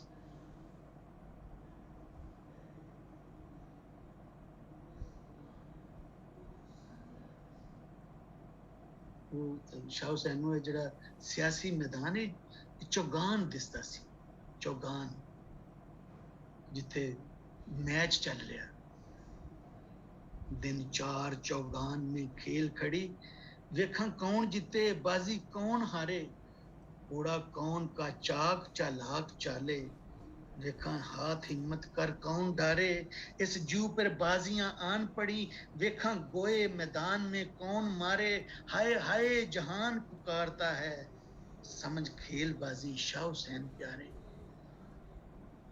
अकबर बादशाह दे हरकारे मखदूमुल मुल्क मौलाना अब्दुल्ला सुल्तानपुरी ते मलक अली कोतवाल एवें शाह हुसैन नूं असली जुर्मी नहीं सन समझदे, वो कहंदे सन ए असल मुजरम इनू फड़ो।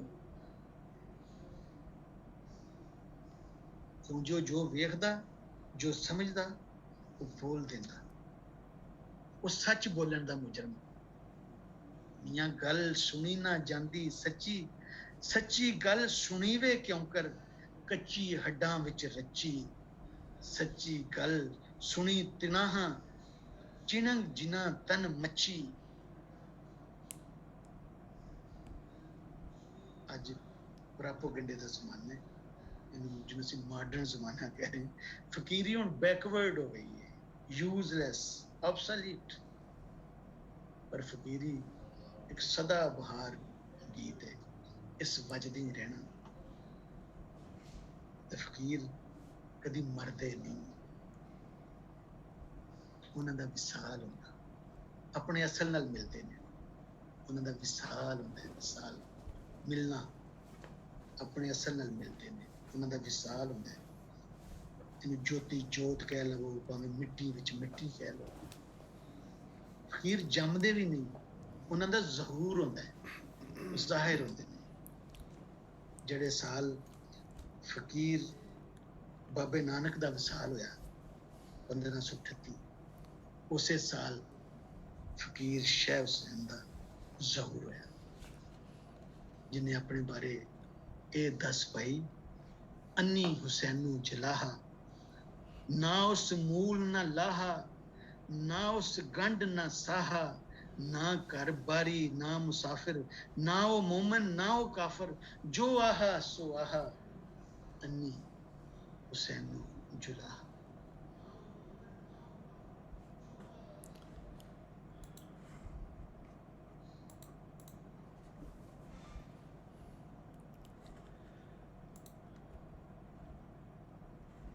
ਜਿਵੇਂ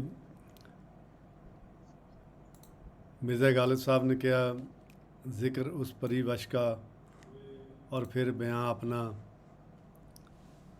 ਇਸ ਤਰ੍ਹਾਂ ਮਹਿਸੂਸ ਹੋ ਰਿਹਾ ਸੀਗਾ ਕਿ ਸ਼ਾਹ ਹੁਸੈਨ ਜੀ ਦੀ ਗੱਲ ਹੋਵੇ ਅਤੇ ਨੈਣ ਸੁੱਖ ਜੀ ਦੀ ਜ਼ੁਬਾਨ ਹੋਵੇ, ਅਤੇ ਫਿਰ ਕਿਆ ਕਹਿਣੇ। ਪੰਜਾਬ ਦਰਸ਼ਨ ਦੇ ਬਹੁਤ ਸਾਰੇ ਦਰਸ਼ਕ ਜਿਹੜੇ ਇਹ ਗੱਲਬਾਤ ਸੁਣ ਰਹੇ ਸੀਗੇ ਅਤੇ ਦੇਖ ਰਹੇ ਸੀਗੇ, ਉਹਨਾਂ ਨੇ ਆਪਣੇ ਕਮੈਂਟ ਕੀਤੇ ਅਤੇ ਉਹਨਾਂ ਤੋਂ ਪਤਾ ਲੱਗ ਰਿਹਾ ਸੀਗਾ ਕਿ ਕਿਸ ਤਰ੍ਹਾਂ ਦਰਸ਼ਕ ਇੱਕ ਵਜਦ ਦੇ ਵਿੱਚ ਗਏ ਹੋਏ ਮਹਿਸੂਸ ਕਰ ਰਹੇ ਸੀਗੇ। ਜਿਵੇਂ ਨੈਣ ਸੁੱਖ ਜੀ ਦੇ ਵਿਖਿਆਨ ਤੋਂ ਸਾਨੂੰ ਮਹਿਸੂਸ ਹੋ ਰਿਹਾ ਸੀਗਾ, ਜਿਵੇਂ ਉਹ ਸਾਨੂੰ ਦੱਸ ਰਹੇ ਹੋਣ ਕਿ ਫਕੀਰੀ ਦੀ ਕੁੰਜੀ ਕੀ ਹੈ, ਜਾਂ ਫਕੀਰੀ ਦੀ ਅਸਲ ਸ਼ਨਾਖਤ ਜਿਹੜੀ ਕੀ ਹੈ। ਔਰ ਉਹਨਾਂ ਨੇ ਬੜੇ ਖੂਬਸੂਰਤ ਅੰਦਾਜ਼ ਵਿੱਚ ਇਹ ਵੀ ਦੱਸ ਦਿੱਤਾ ਕਿ ਜਿਨ੍ਹਾਂ ਨੂੰ ਅੱਜ ਕੱਲ੍ਹ ਅਸੀਂ ਫਕੀਰ ਸਮਝਦੇ ਹਾਂ, ਉਹ ਫਕੀਰੀ ਦੇ ਨਾਂ 'ਤੇ ਇੱਕ ਫਰੌਡ, ਇੱਕ ਦੰਭ ਹੈਗਾ, ਔਰ ਸਾਨੂੰ ਉਸ ਦੰਭ ਤੋਂ, ਉਸ ਫਰੌਡ ਤੋਂ ਬਚਣ ਦੀ ਕਿੰਨੀ ਲੋੜ ਹੈ। ਔਰ ਸਾਡੇ ਆਸ-ਪਾਸ ਸਾਡੀ ਜ਼ਿੰਦਗੀ ਦੇ ਵਿੱਚ ਫਕੀਰ ਸਾਨੂੰ ਲੱਭ ਸਕਦੇ ਆ, ਅਸੀਂ ਦੇਖ ਸਕਦੇ ਹਾਂ। ਸਾਨੂੰ ਉਹਨਾਂ ਦੀ ਸ਼ਨਾਖਤ ਕਰਨੀ ਚਾਹੀਦੀ ਆ, ਉਹਨਾਂ ਤੋਂ ਕੁਝ ਸਾਨੂੰ ਸਬਕ ਸਿੱਖਣੇ ਚਾਹੀਦੇ ਆ, ਦਰਸ ਲੈਣੇ ਚਾਹੀਦੇ ਆ।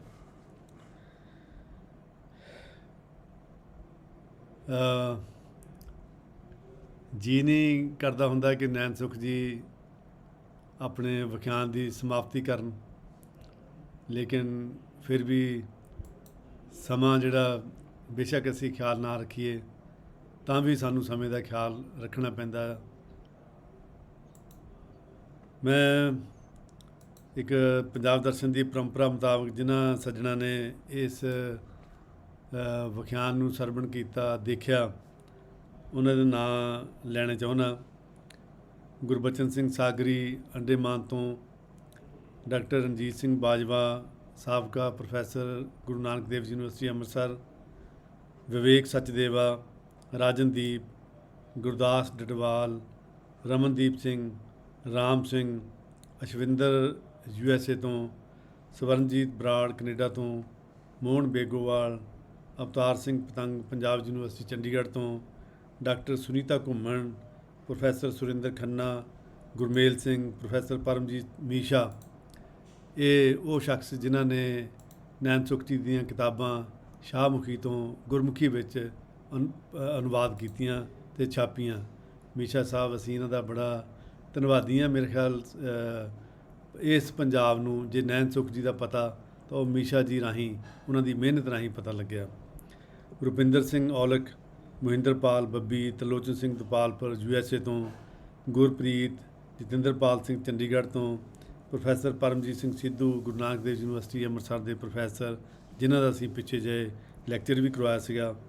ਅਮਰਜੀਤ ਸਿੰਘ ਖਰਵੰਦਾ, ਬਲਰਾਜ ਕਾਹਲੋਂ, ਕਮਰ ਹਰਿੰਦਰ ਸੋਹਲ, ਪ੍ਰੋਫੈਸਰ ਰਾਜਕੁਮਾਰ ਮਹਿੰਦੀ ਰੱਤਾ, ਸਾਡੇ ਆਪਣੇ ਕਾਲਜ ਰਾਮਗੜ੍ਹੀ ਕਾਲਜ ਫਗਵਾੜਾ ਦੇ ਇਤਿਹਾਸ ਦੇ ਮੁਖੀ, ਨੂਰ ਹੁਸੈਨ, ਫਜ਼ੈਲ ਸਮੂਰ, ਕੇਂਦਰੀ ਯੂਨੀਵਰਸਿਟੀ ਬਠਿੰਡਾ ਦੇ ਚਾਂਸਲਰ ਡਾਕਟਰ ਜਗਵੀਰ ਸਿੰਘ, ਜਿਹੜੇ ਇਸ ਪੰਜਾਬ ਦਰਸ਼ਨ ਦੇ ਉੱਤੇ ਇੱਕ ਵਿਖਿਆਨ ਦੇ ਚੁੱਕੇ ਆ, ਸੁਮਨਦੀਪ ਸਿੰਘ, ਸੈਯਦ ਅੰਜਮ ਖੋਖਰ, ਰਾਜ ਕੁਮਾਰ ਹਾਂਸ, ਉਹਨਾਂ ਨੇ ਬੜੇ ਅੱਛੇ ਕਮੈਂਟ ਵੀ ਕੀਤੇ ਆ, ਸੰਦੀਪ ਦੁੱਗਲ, ਡਾਕਟਰ ਪਵਨ ਸ਼ਰਮਾ ਅਤੇ ਵਿਸ਼ਾਲ ਕੁਮਾਰ। ਇਹਨਾਂ ਸਾਰਿਆਂ ਨੇ ਨੈਣ ਸੁਖ ਜੀ ਨੂੰ ਸੁਣਿਆ ਅਤੇ ਦੇਖਿਆ ਅਤੇ ਆਪਣੀ ਹਾਜ਼ਰੀ ਲਵਾਈ। ਹੋਰ ਵੀ ਬਹੁਤ ਸਾਰੇ ਦਰਸ਼ਕ ਜਿਨ੍ਹਾਂ ਨੇ ਦੇਖਿਆ, ਜਿਨ੍ਹਾਂ ਦੇ ਨਾਂ ਸਾਨੂੰ ਪਤਾ ਨਹੀਂ ਹੈ, ਅਸੀਂ ਇਹਨਾਂ ਸਾਰਿਆਂ ਦਾ ਬਹੁਤ ਬਹੁਤ ਧੰਨਵਾਦ ਕਰਦੇ ਹਾਂ। ਮੇਰਾ ਇੱਕ ਗੱਲ ਕਹਿਣ ਨੂੰ ਜੀ ਕਰਦਾ ਕਿ ਜਿਹੜੀ ਨੈਣ ਸੁਖ ਜੀ ਨੇ ਇੱਕ ਆਪਣੀ ਘਟਨਾ ਦਿਖਾਈ ਸੀ, ਦੱਸੀ ਸੀ ਪੈਟਰੋਲ ਪੰਪ ਵਾਲੀ। ਸਾਡੇ ਆਸ-ਪਾਸ ਇਸ ਤਰ੍ਹਾਂ ਦੇ ਫਕੀਰ ਹਮੇਸ਼ਾ ਹੁੰਦੇ ਆ। ਸਾਨੂੰ ਉਹਨਾਂ ਦੀ ਕਦਰ ਕਰਨੀ ਚਾਹੀਦੀ ਆ, ਉਹਨਾਂ ਦੀ ਸ਼ਨਾਖਤ ਕਰਨੀ ਚਾਹੀਦੀ ਆ, ਉਹਨਾਂ ਨੂੰ ਲੱਭਣਾ ਚਾਹੀਦਾ, ਉਹਨੂੰ ਮਿਲਣਾ ਚਾਹੀਦਾ। ਮੈਂ ਇੱਕ ਗੱਲ ਸਾਂਝੀ ਕਰਨੀ ਚਾਹੁੰਦਾ ਕਿ ਪਿੱਛੇ ਜੇ ਮੈਂ ਮੇਰੀ ਇੱਕ ਕਿਤਾਬ ਛਪੀ ਹੈਗੀ ਆ ਰਤਨਾਵਲੀ, ਅਤੇ ਉਹ ਜਿਨ੍ਹਾਂ ਨੇ ਪੜ੍ਹੀ ਆ ਉਹ ਮੈਨੂੰ ਅਕਸਰ ਪੁੱਛਦੇ ਆ ਵੀ ਇਹ ਬੰਦੇ ਕੌਣ ਹੈ ਜਿਨ੍ਹਾਂ ਬਾਰੇ ਤੁਸੀਂ ਲਿਖਿਆ। ਅਤੇ ਉਹਦੇ ਵਿੱਚ ਮੈਂ 14 ਲੋਕਾਂ ਬਾਰੇ ਜਿਹੜੇ ਮੇਰੇ ਸੰਪਰਕ ਵਿੱਚ ਆਏ, ਕੁਛ ਮੇਰੇ ਦੋਸਤ ਰਹੇ, ਜਿਨ੍ਹਾਂ ਨੂੰ ਮੈਂ ਮੁਹੱਬਤ ਕੀਤੀ, ਪਿਆਰ ਕੀਤਾ, ਸਤਿਕਾਰ ਕੀਤਾ, ਜਿਹੜੇ ਕੋਈ ਵੀ ਕਿਸੇ ਵੀ ਵੱਡੇ ਕੀ ਕਿਸੇ ਛੋਟੇ ਅਹੁਦਿਆਂ 'ਤੇ ਵੀ ਨਹੀਂ ਸੀਗੇ। ਉਹ ਸਿਰਫ ਜ਼ਿੰਦਗੀ 'ਚ ਵਿਚਰਦੇ ਸੀ, ਬੜੇ ਸੱਚੇ ਸੁੱਚੇ, ਬੜੇ ਹੰਬਲ ਇਨਸਾਨ ਸੀਗੇ। ਅਤੇ ਮੈਂ ਉਹਨਾਂ ਬਾਰੇ, ਉਹਨਾਂ ਦੇ ਛੋਟੇ ਛੋਟੇ ਰੇਖਾ ਚਿੱਤਰ ਲਿਖੇ। ਔਰ ਜਿਹੜੇ ਇਸ ਦੁਨੀਆ ਵਿੱਚ ਨਹੀਂ ਰਹੇ, ਜਿਉਂਦਿਆਂ ਬੰਦਿਆਂ ਬਾਰੇ ਸਾਰੇ ਲਿਖਦੇ ਆ, ਲੇਕਿਨ ਜਿਹੜੇ ਬੰਦੇ ਚਲੇ ਜਾਂਦੇ ਆ, ਜਿਨ੍ਹਾਂ ਨੇ ਆ ਕੇ ਦੇਖਣਾ ਨਹੀਂ ਹੈ, ਪੁੱਛਣਾ ਨਹੀਂ ਹੈ, ਸੋ ਤੁਹਾਨੂੰ ਥੈਂਕਸ ਨਹੀਂ ਕਰਨਾ ਕਿਸੇ ਨੇ, ਉਹਨਾਂ ਬਾਰੇ ਕੋਈ ਨਹੀਂ ਲਿਖਦਾ। ਅਤੇ ਮੈਂ ਉਹਨਾਂ ਬਾਰੇ ਉਹ ਲਿਖੇ ਅਤੇ ਉਹ ਇੱਕ ਕਿਤਾਬ ਵਿੱਚ ਸ਼ਾਮਲ ਕੀਤੇ, ਰਤਨਾਵਲੀ। ਉਹਦੇ ਵਿੱਚ ਇੱਕ ਫਕੀਰ ਦਰਵੇਸ਼ ਦਿਲਬਾਗ ਸਿੰਘ ਗਾਲਿਬ, ਜਿਹੜੇ ਸਾਡੇ ਨਜ਼ਦੀਕ ਪਿੰਡ ਗੁਣਾਚੌਰ ਤੋਂ ਸੀਗੇ, ਅਤੇ ਉਹ ਕਦੇ ਵੀ ਉਹਨਾਂ ਦੇ ਬਸਤੇ ਦੇ ਵਿੱਚ ਹਮੇਸ਼ਾ ਹੀ ਗਾਲਿਬ ਸਾਹਿਬ ਦਾ ਦੀਵਾਨ ਰਹਿੰਦਾ ਸੀਗਾ। ਔਰ ਉਹਨਾਂ ਦੇ ਆਪਣੇ ਬੱਚਿਆਂ ਦੇ ਨਾਂ ਦੀਵਾਨੇ ਗਾਲਿਬ ਦੇ ਵਿੱਚੋਂ ਰੱਖੇ ਆ। ਜਿਵੇਂ ਅਸੀਂ ਗੁਰੂ ਗ੍ਰੰਥ ਸਾਹਿਬ ਵਿੱਚੋਂ ਅੱਖਰ ਕੱਢ ਕੇ ਨਾਂ ਰੱਖਦੇ ਹਨ, ਉਹਨਾਂ ਨੇ ਦੀਵਾਨੇ ਗਾਲਿਬ ਦੇ ਵਿੱਚੋਂ ਆਪਣੇ ਸਾਰੇ ਬੱਚਿਆਂ ਦੇ ਨਾਂ ਰੱਖੇ। ਔਰ ਉਹ ਹਮੇਸ਼ਾ ਹੀ ਗਾਲਿਬ ਸਾਹਿਬ ਨੂੰ ਪੜ੍ਹਦੇ ਰਹਿੰਦੇ ਸੀਗੇ ਅਤੇ ਉਹਨਾਂ ਦੇ ਸ਼ਾਇਰੀ ਜਿਹੜੀ ਆ ਉਹ ਲੋਕਾਂ ਨੂੰ ਸੁਣਾਉਂਦੇ ਰਹਿੰਦੇ ਸੀਗੇ। ਅਤੇ ਉਹਨਾਂ ਨੇ ਇੱਕ ਵਾਰੀ ਮੇਰੇ ਕੋਲ ਪੰਜਾਬ ਯੂਨੀਵਰਸਿਟੀ ਪੜ੍ਹਦਾ ਸੀਗਾ ਜਦੋਂ ਮੈਂ ਚੰਡੀਗੜ੍ਹ, ਉਦੋਂ ਮੇਰੇ ਕੋਲ ਆਏ 6-7 ਦਿਨ ਮੇਰੇ ਹੋਸਟਲ 'ਚ ਮੇਰੇ ਨਾਲ ਰਹੇ। ਅਤੇ ਇੱਕ ਦਿਨ ਮੈਂ ਰਾਤ ਨੂੰ ਉਹਨਾਂ ਨੂੰ ਉੱਠ ਕੇ ਸਵਾਲ ਕੀਤਾ ਕਿ ਤੁਸੀਂ ਕਦੀ ਗਾਇਆ ਵੀ ਕਦੀ ਕੁਛ? ਅਤੇ ਉਹ ਕਹਿੰਦੇ ਹਾਂ। ਅਤੇ ਮੈਂ ਹੈਰਾਨ ਰਹਿ ਗਿਆ। ਅਤੇ ਉਹ ਕਹਿੰਦੇ ਕਿ ਮੈਂ ਨਾ ਵੀ ਚਾਹ ਪੀ ਕੇ ਗਾ ਸਕਦਾ। ਅਤੇ ਫਿਰ ਮੈਂ ਇੱਕ ਦੋਸਤ ਦੇ ਕਮਰੇ 'ਚ ਗਿਆ। ਮੈਨੂੰ ਪਤਾ ਸੀਗਾ ਵੀ ਉਹਨੇ ਆਪਣੇ ਕਮਰੇ ਵਿੱਚ ਹੀਟਰ ਚਾਹ ਦਾ ਸਮਾਨ ਰੱਖਿਆ ਹੋਇਆ, ਅਤੇ ਉਹਦੇ ਕੋਲੋਂ ਚਾਹ ਬਣਵਾਈ ਅਤੇ ਉਹ ਚਾਹ ਬਣਾ ਕੇ ਮੈਂ ਲੈ ਕੇ ਆਇਆ। ਅਤੇ ਜਦੋਂ ਦਿਲਬਾਗ ਸਿੰਘ ਨੂੰ ਕਿਹਾ ਵੀ ਹਾਂਜੀ ਤੁਸੀਂ ਚਾਹ ਪੀ ਲਈ ਅਤੇ ਸੁਣਾਓ, ਅਤੇ ਉਹਨਾਂ ਨੇ ਇੱਕ ਗਜ਼ਲ ਸੁਣਾਈ, ये आरज़ू थी कि दिल, ये आरज़ू थी तुझे दिल, ये आरज़ू थी कि तुझे गुल के रूबरू करते, हम और बुलबुले बेताब गुफ्तगू करते। ਤੇ ਉਹਨਾਂ ਨੇ ਇੰਨੇ ਅੱਛੇ ਅੰਦਾਜ਼ ਦੇ ਵਿੱਚ ਸੁਣਾਈ, ਔਰ ਮੈਂ ਉਦੋਂ ਤੱਕ ਉਹ ਨਹੀਂ ਸੀ ਸੁਣੀ ਹੋਈ ਓਰੀਜਨਲ ਜਿਨ੍ਹਾਂ ਨੇ ਗਾਈ ਹੋਈ ਆ, ਅਮਾਨਤ ਅਲੀ ਖਾਨ ਨੇ ਗਾਈ ਹੋਈ ਆ। ਅਤੇ ਮੈਂ ਉਹਨਾਂ ਨੂੰ ਪੁੱਛਿਆ ਵੀ ਤੁਸੀਂ ਇਹ ਦਿਲਬਾਗ ਸਿੰਘ ਨੂੰ ਪੁੱਛਿਆ ਵੀ ਤੁਸੀਂ ਇੱਦਾਂ ਕਿੱਥੋਂ ਸਿੱਖੀ ਆ ਇਹ? ਅਤੇ ਉਹ ਦੱਸ ਰਹੇ ਸੀਗੇ ਵੀ ਉਹਨਾਂ ਕੋਲ ਨਾ ਰੇਡੀਓ ਸੀ, ਨਾ ਕੋਈ ਚੀਜ਼, ਟੈਲੀਵਿਜ਼ਨ ਤਾਂ ਉਦੋਂ ਹੈ ਹੀ ਨਹੀਂ ਸੀਗੇ ਹਲੇ, ਜਾਂ ਕਿਤੇ ਕਿਤੇ ਆਏ ਹੋਣਗੇ, ਉਹਨਾਂ ਕੋਲ ਨਹੀਂ ਸੀਗਾ। ਅਤੇ ਉਹਨਾਂ ਨੇ ਦੱਸਿਆ ਕਿ ਮੈਂ ਲੋਕਾਂ ਦੇ ਘਰਾਂ ਦੇ ਵਿੱਚ ਵੱਜਦੇ ਰੇਡੀਓ ਵਿੱਚ ਇਹ ਗਜ਼ਲ ਸੁਣ ਕੇ, ਬਾਹਰ ਖਿੜਕੀਆਂ ਨਾਲ ਕੰਨ ਲਾ ਕੇ ਸੁਣ ਕੇ, ਇਹ ਬਹੁਤ ਜ਼ਿਆਦਾ ਰਿਆਜ਼ ਕਰਕੇ ਇਹ ਗਜ਼ਲ ਸਿੱਖੀ। ਉਹਨਾਂ ਨੂੰ ਇੱਕੋ ਹੀ ਗਜ਼ਲ ਆਉਂਦੀ ਸੀ, ਔਰ ਉਹ ਇਹੀ ਆਉਂਦੀ ਸੀ ਅਤੇ ਇਹੀ ਸੁਣਾਉਂਦੇ ਸੀਗੇ, ਬਹੁਤ ਘੱਟ ਸੁਣਾਉਂਦੇ ਸੀਗੇ, ਲੇਕਿਨ ਉਹਨਾਂ ਨੇ ਮੈਨੂੰ ਸੁਣਾਈ ਸੀਗੀ। ਔਰ ਸੱਚਮੁੱਚ ਮੈਨੂੰ ਉਹ ਜਦੋਂ ਉਹਨਾਂ ਨੇ ਗਾਈ ਸੀ ਅਤੇ ਇਸ ਤਰ੍ਹਾਂ ਲੱਗਦਾ ਸੀਗਾ ਵੀ ਸ਼ਾਇਦ ਅਮਾਨਤ ਅਲੀ ਨੇ ਵੀ ਇੰਨੀ ਅੱਛੀ ਨਾ ਗਾਈ ਹੋਵੇ। ਅੱਛੀ ਰਾਗ ਦੇ ਹਿਸਾਬ ਨਾਲ ਤਾਂ ਅੱਛੀ ਉਹਨਾਂ ਨੇ ਗਾਈ ਹੋਏਗੀ, ਲੇਕਿਨ ਜਿਸ ਤਰ੍ਹਾਂ ਉਹਦੇ ਵਿੱਚ ਭਿੱਜ ਕੇ ਉਹਨਾਂ ਲਫ਼ਜ਼ਾਂ ਨੂੰ ਜਿਸ ਤਰ੍ਹਾਂ ਉਹਨਾਂ ਨੇ ਗਾਇਆ ਜਾਂ ਸੁਣਾਇਆ, ਅਤੇ ਮੇਰਾ ਖਿਆਲ ਹੈ ਵੀ ਉਹ ਜਿਵੇਂ ਉਹਦੇ ਵਿੱਚ ਉਤਰ ਗਏ ਹੋਣ। ਅਤੇ ਮੈਨੂੰ ਅੱਜ ਜਦੋਂ ਨੈਣ ਸੁੱਖ ਜੀ ਸ਼ਾਹ ਹੁਸੈਨ ਨੂੰ ਗਾ ਰਹੇ ਸੀਗੇ, ਅਤੇ ਮੈਨੂੰ ਦਿਲਬਾਗ ਸਿੰਘ ਗਾਲਿਬ ਦਾ ਯਾਦ ਆ ਰਿਹਾ ਸੀਗਾ, ਇਸ ਕਰਕੇ ਮੈਂ ਉਹਨਾਂ ਦੀ ਕਹਾਣੀ ਸੁਣਾਈ ਆ। ਅਤੇ ਮੈਂ ਆਪਣੀ ਕਿਤਾਬ ਵਿੱਚ ਦਿਲਬਾਗ ਸਿੰਘ, ਉਸ ਹਸਤੀ ਦਿਲਬਾਗ ਸਿੰਘ ਬਾਰੇ ਵੀ ਇੱਕ ਰੇਖਾ ਚਿੱਤਰ ਜਾਂ ਇੱਕ ਰਾਈਟ ਅਪ ਲਿਖਿਆ। ਅਤੇ ਇਹ ਗੱਲ ਦਾ ਮਤਲਬ ਇੰਨਾ ਕਿ ਸਾਡੇ ਆਸ-ਪਾਸ ਹਮੇਸ਼ਾ ਹੀ ਫਕੀਰ ਰਹਿੰਦੇ ਆ, ਸਾਨੂੰ ਉਹਨਾਂ ਦੀ ਕਦਰ ਕਰਨੀ ਚਾਹੀਦੀ ਆ, ਅਤੇ ਸ਼ਾਇਦ ਉਹਨਾਂ ਦੇ ਨਾਲ ਲੱਗ ਕੇ, ਉਹਨਾਂ ਨੂੰ ਮਿਲ ਕੇ ਸਾਡੀ ਜ਼ਿੰਦਗੀ ਜਿਹੜੀ ਆ ਇਹਦੇ ਵਿੱਚ ਵੀ ਕੋਈ ਫਕੀਰੀ ਦੇ ਅੰਸ਼ ਜਿਹੜੇ ਆ ਸਕਣ। ਫਕੀਰੀ ਤੋਂ ਬਿਨਾਂ, ਉਹਨਾਂ ਦੀ ਗੱਲਬਾਤ ਤੋਂ ਸਾਨੂੰ ਇਹੀ ਸਿੱਟਾ ਨਿਕਲਦਾ ਕਿ ਫਕੀਰੀ ਤੋਂ ਬਿਨਾਂ ਸਾਡੇ ਕੋਲ ਕੁਛ ਨਹੀਂ ਹੈ, ਸਾਡੇ ਪੱਲੇ ਕੁਛ ਨਹੀਂ, ਬਾਕੀ ਸਾਰੀਆਂ ਚੀਜ਼ਾਂ ਜਿਹੜੀਆਂ ਉਹ ਝੂਠੀਆਂ, ਉਹਨਾਂ ਦਾ ਕੋਈ ਮਤਲਬ ਨਹੀਂ ਹੈ, ਅਤੇ ਫਕੀਰੀ ਹੀ ਸਾਡੇ ਕੋਲ ਹੋਣੀ ਚਾਹੀਦੀ ਹੈ। ਨੈਣ ਸੁੱਖ ਜੀ ਦਾ ਬਹੁਤ ਬਹੁਤ ਧੰਨਵਾਦ। ਉਹਨਾਂ ਨੇ ਅੱਜ ਜਿਵੇਂ ਉਹ ਹਮੇਸ਼ਾ ਹੀ ਵੈਸੇ ਜਦੋਂ ਵੀ ਗੱਲ ਕਰਦੇ ਆ, ਜਦੋਂ ਵੀ ਬੋਲਦੇ ਆ, ਉਹ ਉਸ ਚੀਜ਼ ਨਾਲ ਇੱਕਮਿਕ ਹੋ ਕੇ ਗੱਲ ਕਰਦੇ ਆ। ਅਤੇ ਅੱਜ ਵੀ ਉਹਨਾਂ ਨੇ ਸ਼ਾਹ ਹੁਸੈਨ ਦੇ ਨਾਲ ਜਿਵੇਂ ਉਹਨਾਂ ਨੇ ਆਪਣੇ ਅੰਦਰ ਉਤਾਰ ਲਿਆ ਹੋਵੇ, ਇਸ ਤਰ੍ਹਾਂ ਉਹਨਾਂ ਨੇ ਗੱਲਬਾਤ ਕੀਤੀ, ਅਤੇ ਉਹਨਾਂ ਦੇ ਅਸੀਂ ਬਹੁਤ ਸਾਰੇ ਧੰਨਵਾਦੀ ਹਾਂ। ਸਾਡੇ ਪੰਜਾਬ ਦਰਸ਼ਨ ਦੇ ਸਰੋਤੇ ਸਾਰੇ ਧੰਨਵਾਦੀ ਆ। ਅਤੇ ਮੈਂ ਅਖੀਰ ਦੇ ਵਿੱਚ ਆਪਣੇ ਪੰਜਾਬ ਦਰਸ਼ਨ ਦੇ ਸਰਪ੍ਰਸਤ ਪ੍ਰੋਫੈਸਰ ID ਗੌਡ ਅਤੇ ਪ੍ਰੋਫੈਸਰ ਹਰਪਾਲ ਸਿੰਘ ਉਹਨਾਂ ਦਾ ਬਹੁਤ ਬਹੁਤ ਧੰਨਵਾਦ ਕਰਦਾ। ਅਤੇ ਇਸ ਪ੍ਰੋਗਰਾਮ ਨੂੰ ਦਰਸ਼ਕਾਂ ਤੱਕ ਪੁੱਜਦਾ ਕਰਨ ਲਈ ਸੋਹਜ ਅਤੇ ਸਹਿਜ ਦੇ ਵਿੱਚ ਜਿਨ੍ਹਾਂ ਨੇ ਸਹਾਇਤਾ ਕੀਤੀ, ਉਹ ਪਰਮਿੰਦਰ ਅਤੇ ਹਰਪ੍ਰੀਤ, ਉਹਨਾਂ ਦਾ ਬਹੁਤ ਬਹੁਤ ਧੰਨਵਾਦ। ਅਤੇ ਸਿਰਜਕ ਟੀਮ ਹਰਮੀਤ ਕੌਰ, ਜਸਕਰਨ ਸਿੰਘ, ਕਮਲੇਸ਼, ਦਿਲਦਾਰ, ਮਹਿਤਾਬ, ਇਹਨਾਂ ਦਾ ਬਹੁਤ ਬਹੁਤ ਧੰਨਵਾਦ। ਅਤੇ ਅਖੀਰ ਵਿੱਚ ਪੰਜਾਬ ਦਰਸ਼ਨ ਦੇ ਆਸਰਾ ਕੁਲਵਿੰਦਰ ਕੌਰ, ਇਹਨਾਂ ਦਾ ਬਹੁਤ ਬਹੁਤ ਧੰਨਵਾਦ। ਨੈਣ ਸੁੱਖ ਜੀ, ਸਾਡੀ ਇੱਕ ਪਰੰਪਰਾ ਕਿ ਅਸੀਂ ਅਖੀਰ ਦੇ ਵਿੱਚ ਸਾਡਾ ਜੀਅ ਨਹੀਂ ਕਰ ਰਿਹਾ ਹੁੰਦਾ ਕਿ ਅਸੀਂ ਪ੍ਰੋਗਰਾਮ ਨੂੰ ਸਮਾਪਤ ਕਰੀਏ, ਅਤੇ ਜਾਂਦੇ ਜਾਂਦੇ ਕੋਈ ਗੱਲ ਇੱਕ ਹੋਰ ਸੁਣਾ ਜਾਓ। ਮੈਨੂੰ ਲੱਗਦਾ ਹੈ ਇਸ ਤਰ੍ਹਾਂ ਤੁਸੀਂ ਵੀ ਜਿਹੜੀ ਗੱਲ ਕਰ ਰਹੇ ਸੀ ਕਿ ਸਾਡਾ ਨਾ ਪਹਿਲਾਂ ਜਿਹੜਾ ਮਾਹੌਲ ਸੀ ਪੰਜਾਬ ਦਾ, ਉਹ ਹੈ ਹੀ ਫਕੀਰੀ ਦਾ ਮਾਹੌਲ ਸੀ। ਹਰ ਘਰ ਵਿੱਚ ਕੋਈ ਫਕੀਰ ਹੁੰਦਾ ਸੀ, ਕਿਸੇ ਦੀ ਮਾਂ ਫਕੀਰ ਹੁੰਦੀ ਸੀ, ਕਿਸੇ ਦਾ ਪਿਓ ਫਕੀਰ ਹੁੰਦਾ ਸੀ, ਕਿਸੇ ਦੀ ਨਾਨੀ, ਕਿਸੇ ਦਾ ਦਾਦਾ, ਹਰ ਘਰ ਵਿੱਚ ਕੋਈ ਨਾ ਕੋਈ ਫਕੀਰ ਹੁੰਦਾ ਸੀ, ਹਰ ਬਸਤੀ ਵਿੱਚ ਕੁਝ ਫਕੀਰ ਹੁੰਦੇ ਸੀ। ਅਤੇ ਸਾਡੇ ਸੁੱਖ ਸੀ, ਸਾਡੇ ਇੰਨੇ ਫਿਕਰ ਨਹੀਂ ਸਨ ਸਾਨੂੰ, ਸਾਡੀ ਐਡੀ ਜਿਹੜੀ ਖੋਹ ਮੋਹ ਹੁੰਦੀ ਹੈ, ਅਸੀਂ ਭੱਜਦੇ ਨਹੀਂ ਸਾਂ ਦੌਲਤ ਦੇ ਪਿੱਛੇ, ਸਾਡੇ ਲੋਭ ਨਹੀਂ ਸੀ ਸਾਡੇ ਅੰਦਰ, ਇੱਕ ਸਾਡਾ ਸੁੱਖ ਸੀ, ਅਸੀਂ ਸੁੱਖ ਸਵਾਦਾਂ ਨਾਲ ਰਹਿ ਰਹੇ ਸਾਂ। ਅਤੇ ਜਦੋਂ ਦੇ ਜਿਵੇਂ ਫਕੀਰ ਘਟ ਰਹੇ ਨੇ, ਸਾਡਾ ਉਹ ਮਾਹੌਲ ਜਿਹੜਾ ਫਕੀਰੀ ਦਾ ਘਟ ਰਿਹਾ। ਇਸੇ ਤਰ੍ਹਾਂ ਹੁਣ ਸਾਡੇ ਕੋਲ ਸਭ ਕੁਝ ਹੈ, AC ਲੱਗਾ ਹੈ, AC ਚੱਲ ਰਿਹਾ, ਏਅਰ ਕੰਡੀਸ਼ਨਰ, ਮਹਿੰਗੀ ਕਾਰ 'ਚ ਵੀ ਬੈਠੇ ਹਾਂ, ਬੈਂਕ ਦੇ ਵਿੱਚ ਪੈਸੇ ਪਏ ਨੇ, ਸੁੱਖ ਕੋਈ ਨਹੀਂ ਅੰਦਰ। ਇੱਕ ਕੋਈ ਪਰੇਸ਼ਾਨੀ ਜੀ ਹਰ ਵੇਲੇ, ਕੋਈ ਅੰਦਰ ਕੁਝ ਹੈ, ਅੰਦਰ ਚੱਲ ਰਿਹਾ ਹੈ ਕੁਝ, ਸੁੱਖ ਨਹੀਂ, ਸ਼ਾਂਤੀ ਨਹੀਂ। ਤੇ ਬੰਦਾ ਸਾਰਾ ਭੱਜ ਦੌੜ ਜੀ ਇਸ ਵਾਸਤੇ ਕਰਦਾ ਕਿ ਆਪਣੇ ਵਾਸਤੇ ਸਿਆਪੇ ਇਕੱਠੇ ਕਰੇ, ਆਪਣੇ ਵਾਸਤੇ ਪਰੇਸ਼ਾਨੀਆਂ ਇਕੱਠੀਆਂ ਕਰੇ। ਤੇ ਕਿਉਂ ਨਹੀਂ ਅਸੀਂ ਉਸੇ ਮਾਹੌਲ ਵੱਲ ਚਲੇ ਜਾਂਦੇ, ਕਿਉਂ ਨਹੀਂ ਅਸੀਂ ਫਕੀਰ ਹੋ ਜਾਂਦੇ।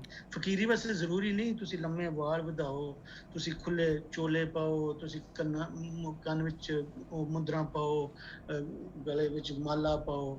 ਇੱਕ ਜੀਨ ਜਿਹਨੇ ਪਾਈ ਹੈ, ਜਿਹਨੇ ਟੀ-ਸ਼ਰਟ ਪਾਈ, ਉਹ ਵੀ ਫਕੀਰ ਹੋ ਸਕਦਾ। ਇਹ ਤੇ ਅੰਦਰ ਦੀ ਗੱਲ ਹੈ ਸਾਰੀ। ਤੇ ਆਓ ਅਸੀਂ ਰਲ ਕੇ ਥੋੜੇ ਥੋੜੇ ਫਕੀਰ ਹੋ ਜਾਈਏ। ਪੂਰੇ ਤੇ ਨਹੀਂ ਅਸੀਂ ਹੋ ਸਕਦੇ। ਆਪਣੇ ਮਾਹੌਲ ਨੂੰ ਫਿਰ ਫਕੀਰੀ ਇਹ ਫਿਰ ਜਿਹੜਾ ਮੇਲਾ ਲੱਗੇਗਾ, ਫਿਰ ਉਸ ਫਕੀਰੀ ਦੇ ਵਿੱਚ ਜਿਹੜਾ ਸੁੱਖ ਸਵਾਦਾਂ ਦਾ ਮੇਲਾ ਲੱਗੇਗਾ, ਜਿਹਦੇ 'ਚ ਸਾਂਝ ਹੋਏਗੀ। ਅਸੀਂ ਦੁੱਖ ਵੰਡਾਂਗੇ, ਇੱਕ ਦੂਜੇ ਦੇ ਸੁੱਖ ਵੰਡਾਂਗੇ, ਤੇ ਰੱਬ ਕਰੇ ਕਿ ਉਹ ਫਕੀਰੀ ਦਾ ਮੇਲਾ ਲੱਗੇ ਫਿਰ ਸਾਡੇ ਪੰਜਾਬ ਦੇ। ਕਿਆ ਬਾਤ ਹੈ ਜੀ। ਉਮੀਦ ਹੈ ਕਿ ਤੁਹਾਡੇ ਇਸ ਸੰਦੇਸ਼, ਇਸ ਦਰਸ, ਇਸ ਸਬਕ ਤੋਂ ਅਸੀਂ ਜ਼ਰੂਰ ਸਿੱਖਿਆ ਲਵਾਂਗੇ ਅਤੇ ਅਸੀਂ ਫਕੀਰੀ ਵੱਲ ਮੋੜਾ ਪਾਵਾਂਗੇ। ਅਸੀਂ ਇਸ ਸਮੇਂ ਦੇ ਚੱਕਰ ਨੂੰ ਜ਼ਰੂਰ ਘੁਮਾਵਾਂਗੇ ਕਿ ਅਸੀਂ ਫਕੀਰੀ ਦੇ ਕੁਛ ਨਾ ਕੁਛ ਤਾਂ ਨੇੜੇ ਚਲੇ ਜਾਈਏ, ਤਾਂ ਕਿ ਸਾਡੇ ਅੰਦਰ ਕੋਈ ਸੁੱਖ ਚੈਨ ਆ ਸਕੇ। ਅਤੇ ਨੈਣ ਸੁੱਖ ਜੀ, ਅਸੀਂ ਫਿਰ ਵੀ ਤੁਹਾਨੂੰ ਤਕਲੀਫ ਦਿੰਦੇ ਰਹਿਣਾ ਜੀ, ਅਤੇ ਅਸੀਂ ਤੁਹਾਡੇ ਆਸਰੇ ਨਾਲ ਅਸੀਂ ਉਸ ਫਕੀਰੀ ਦੇ ਵਿੱਚ, ਫਕੀਰੀ ਦੇ ਉਸ ਰੈਲਮ ਦੇ ਵਿੱਚ ਕੁਛ ਨਾ ਕੁਛ ਦਾਖਲ ਹੋ ਸਕਾਂਗੇ। ਇਸ ਉਮੀਦ ਨਾਲ ਅਖੀਰ ਵਿੱਚ ਫਿਰ ਤੁਹਾਡਾ ਬਹੁਤ ਬਹੁਤ ਧੰਨਵਾਦ ਅਤੇ ਪੰਜਾਬ ਦਾ ਸਭ ਦੀ ਮਿਹਰਬਾਨੀ। ਬਹੁਤ ਬਹੁਤ ਧੰਨਵਾਦ, ਮਿਹਰਬਾਨੀ।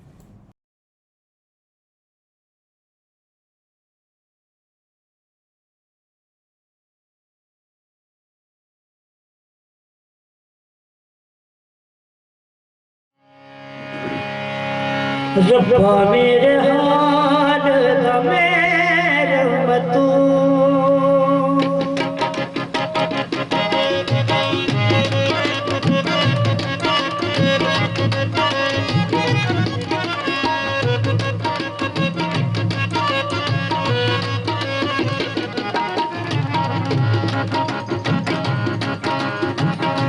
रब्बा मेरे हाल दा मेरे मतू, रब्बा मेरे हाल दा मेरे मतू, अंदर भी तू बाहर भी तू, अंदर भी तू बाहर भी तू, रब्बा मेरे हाल दा मेरे मतू, रब्बा मेरे हाल दा मेरे तू, तू ही तू।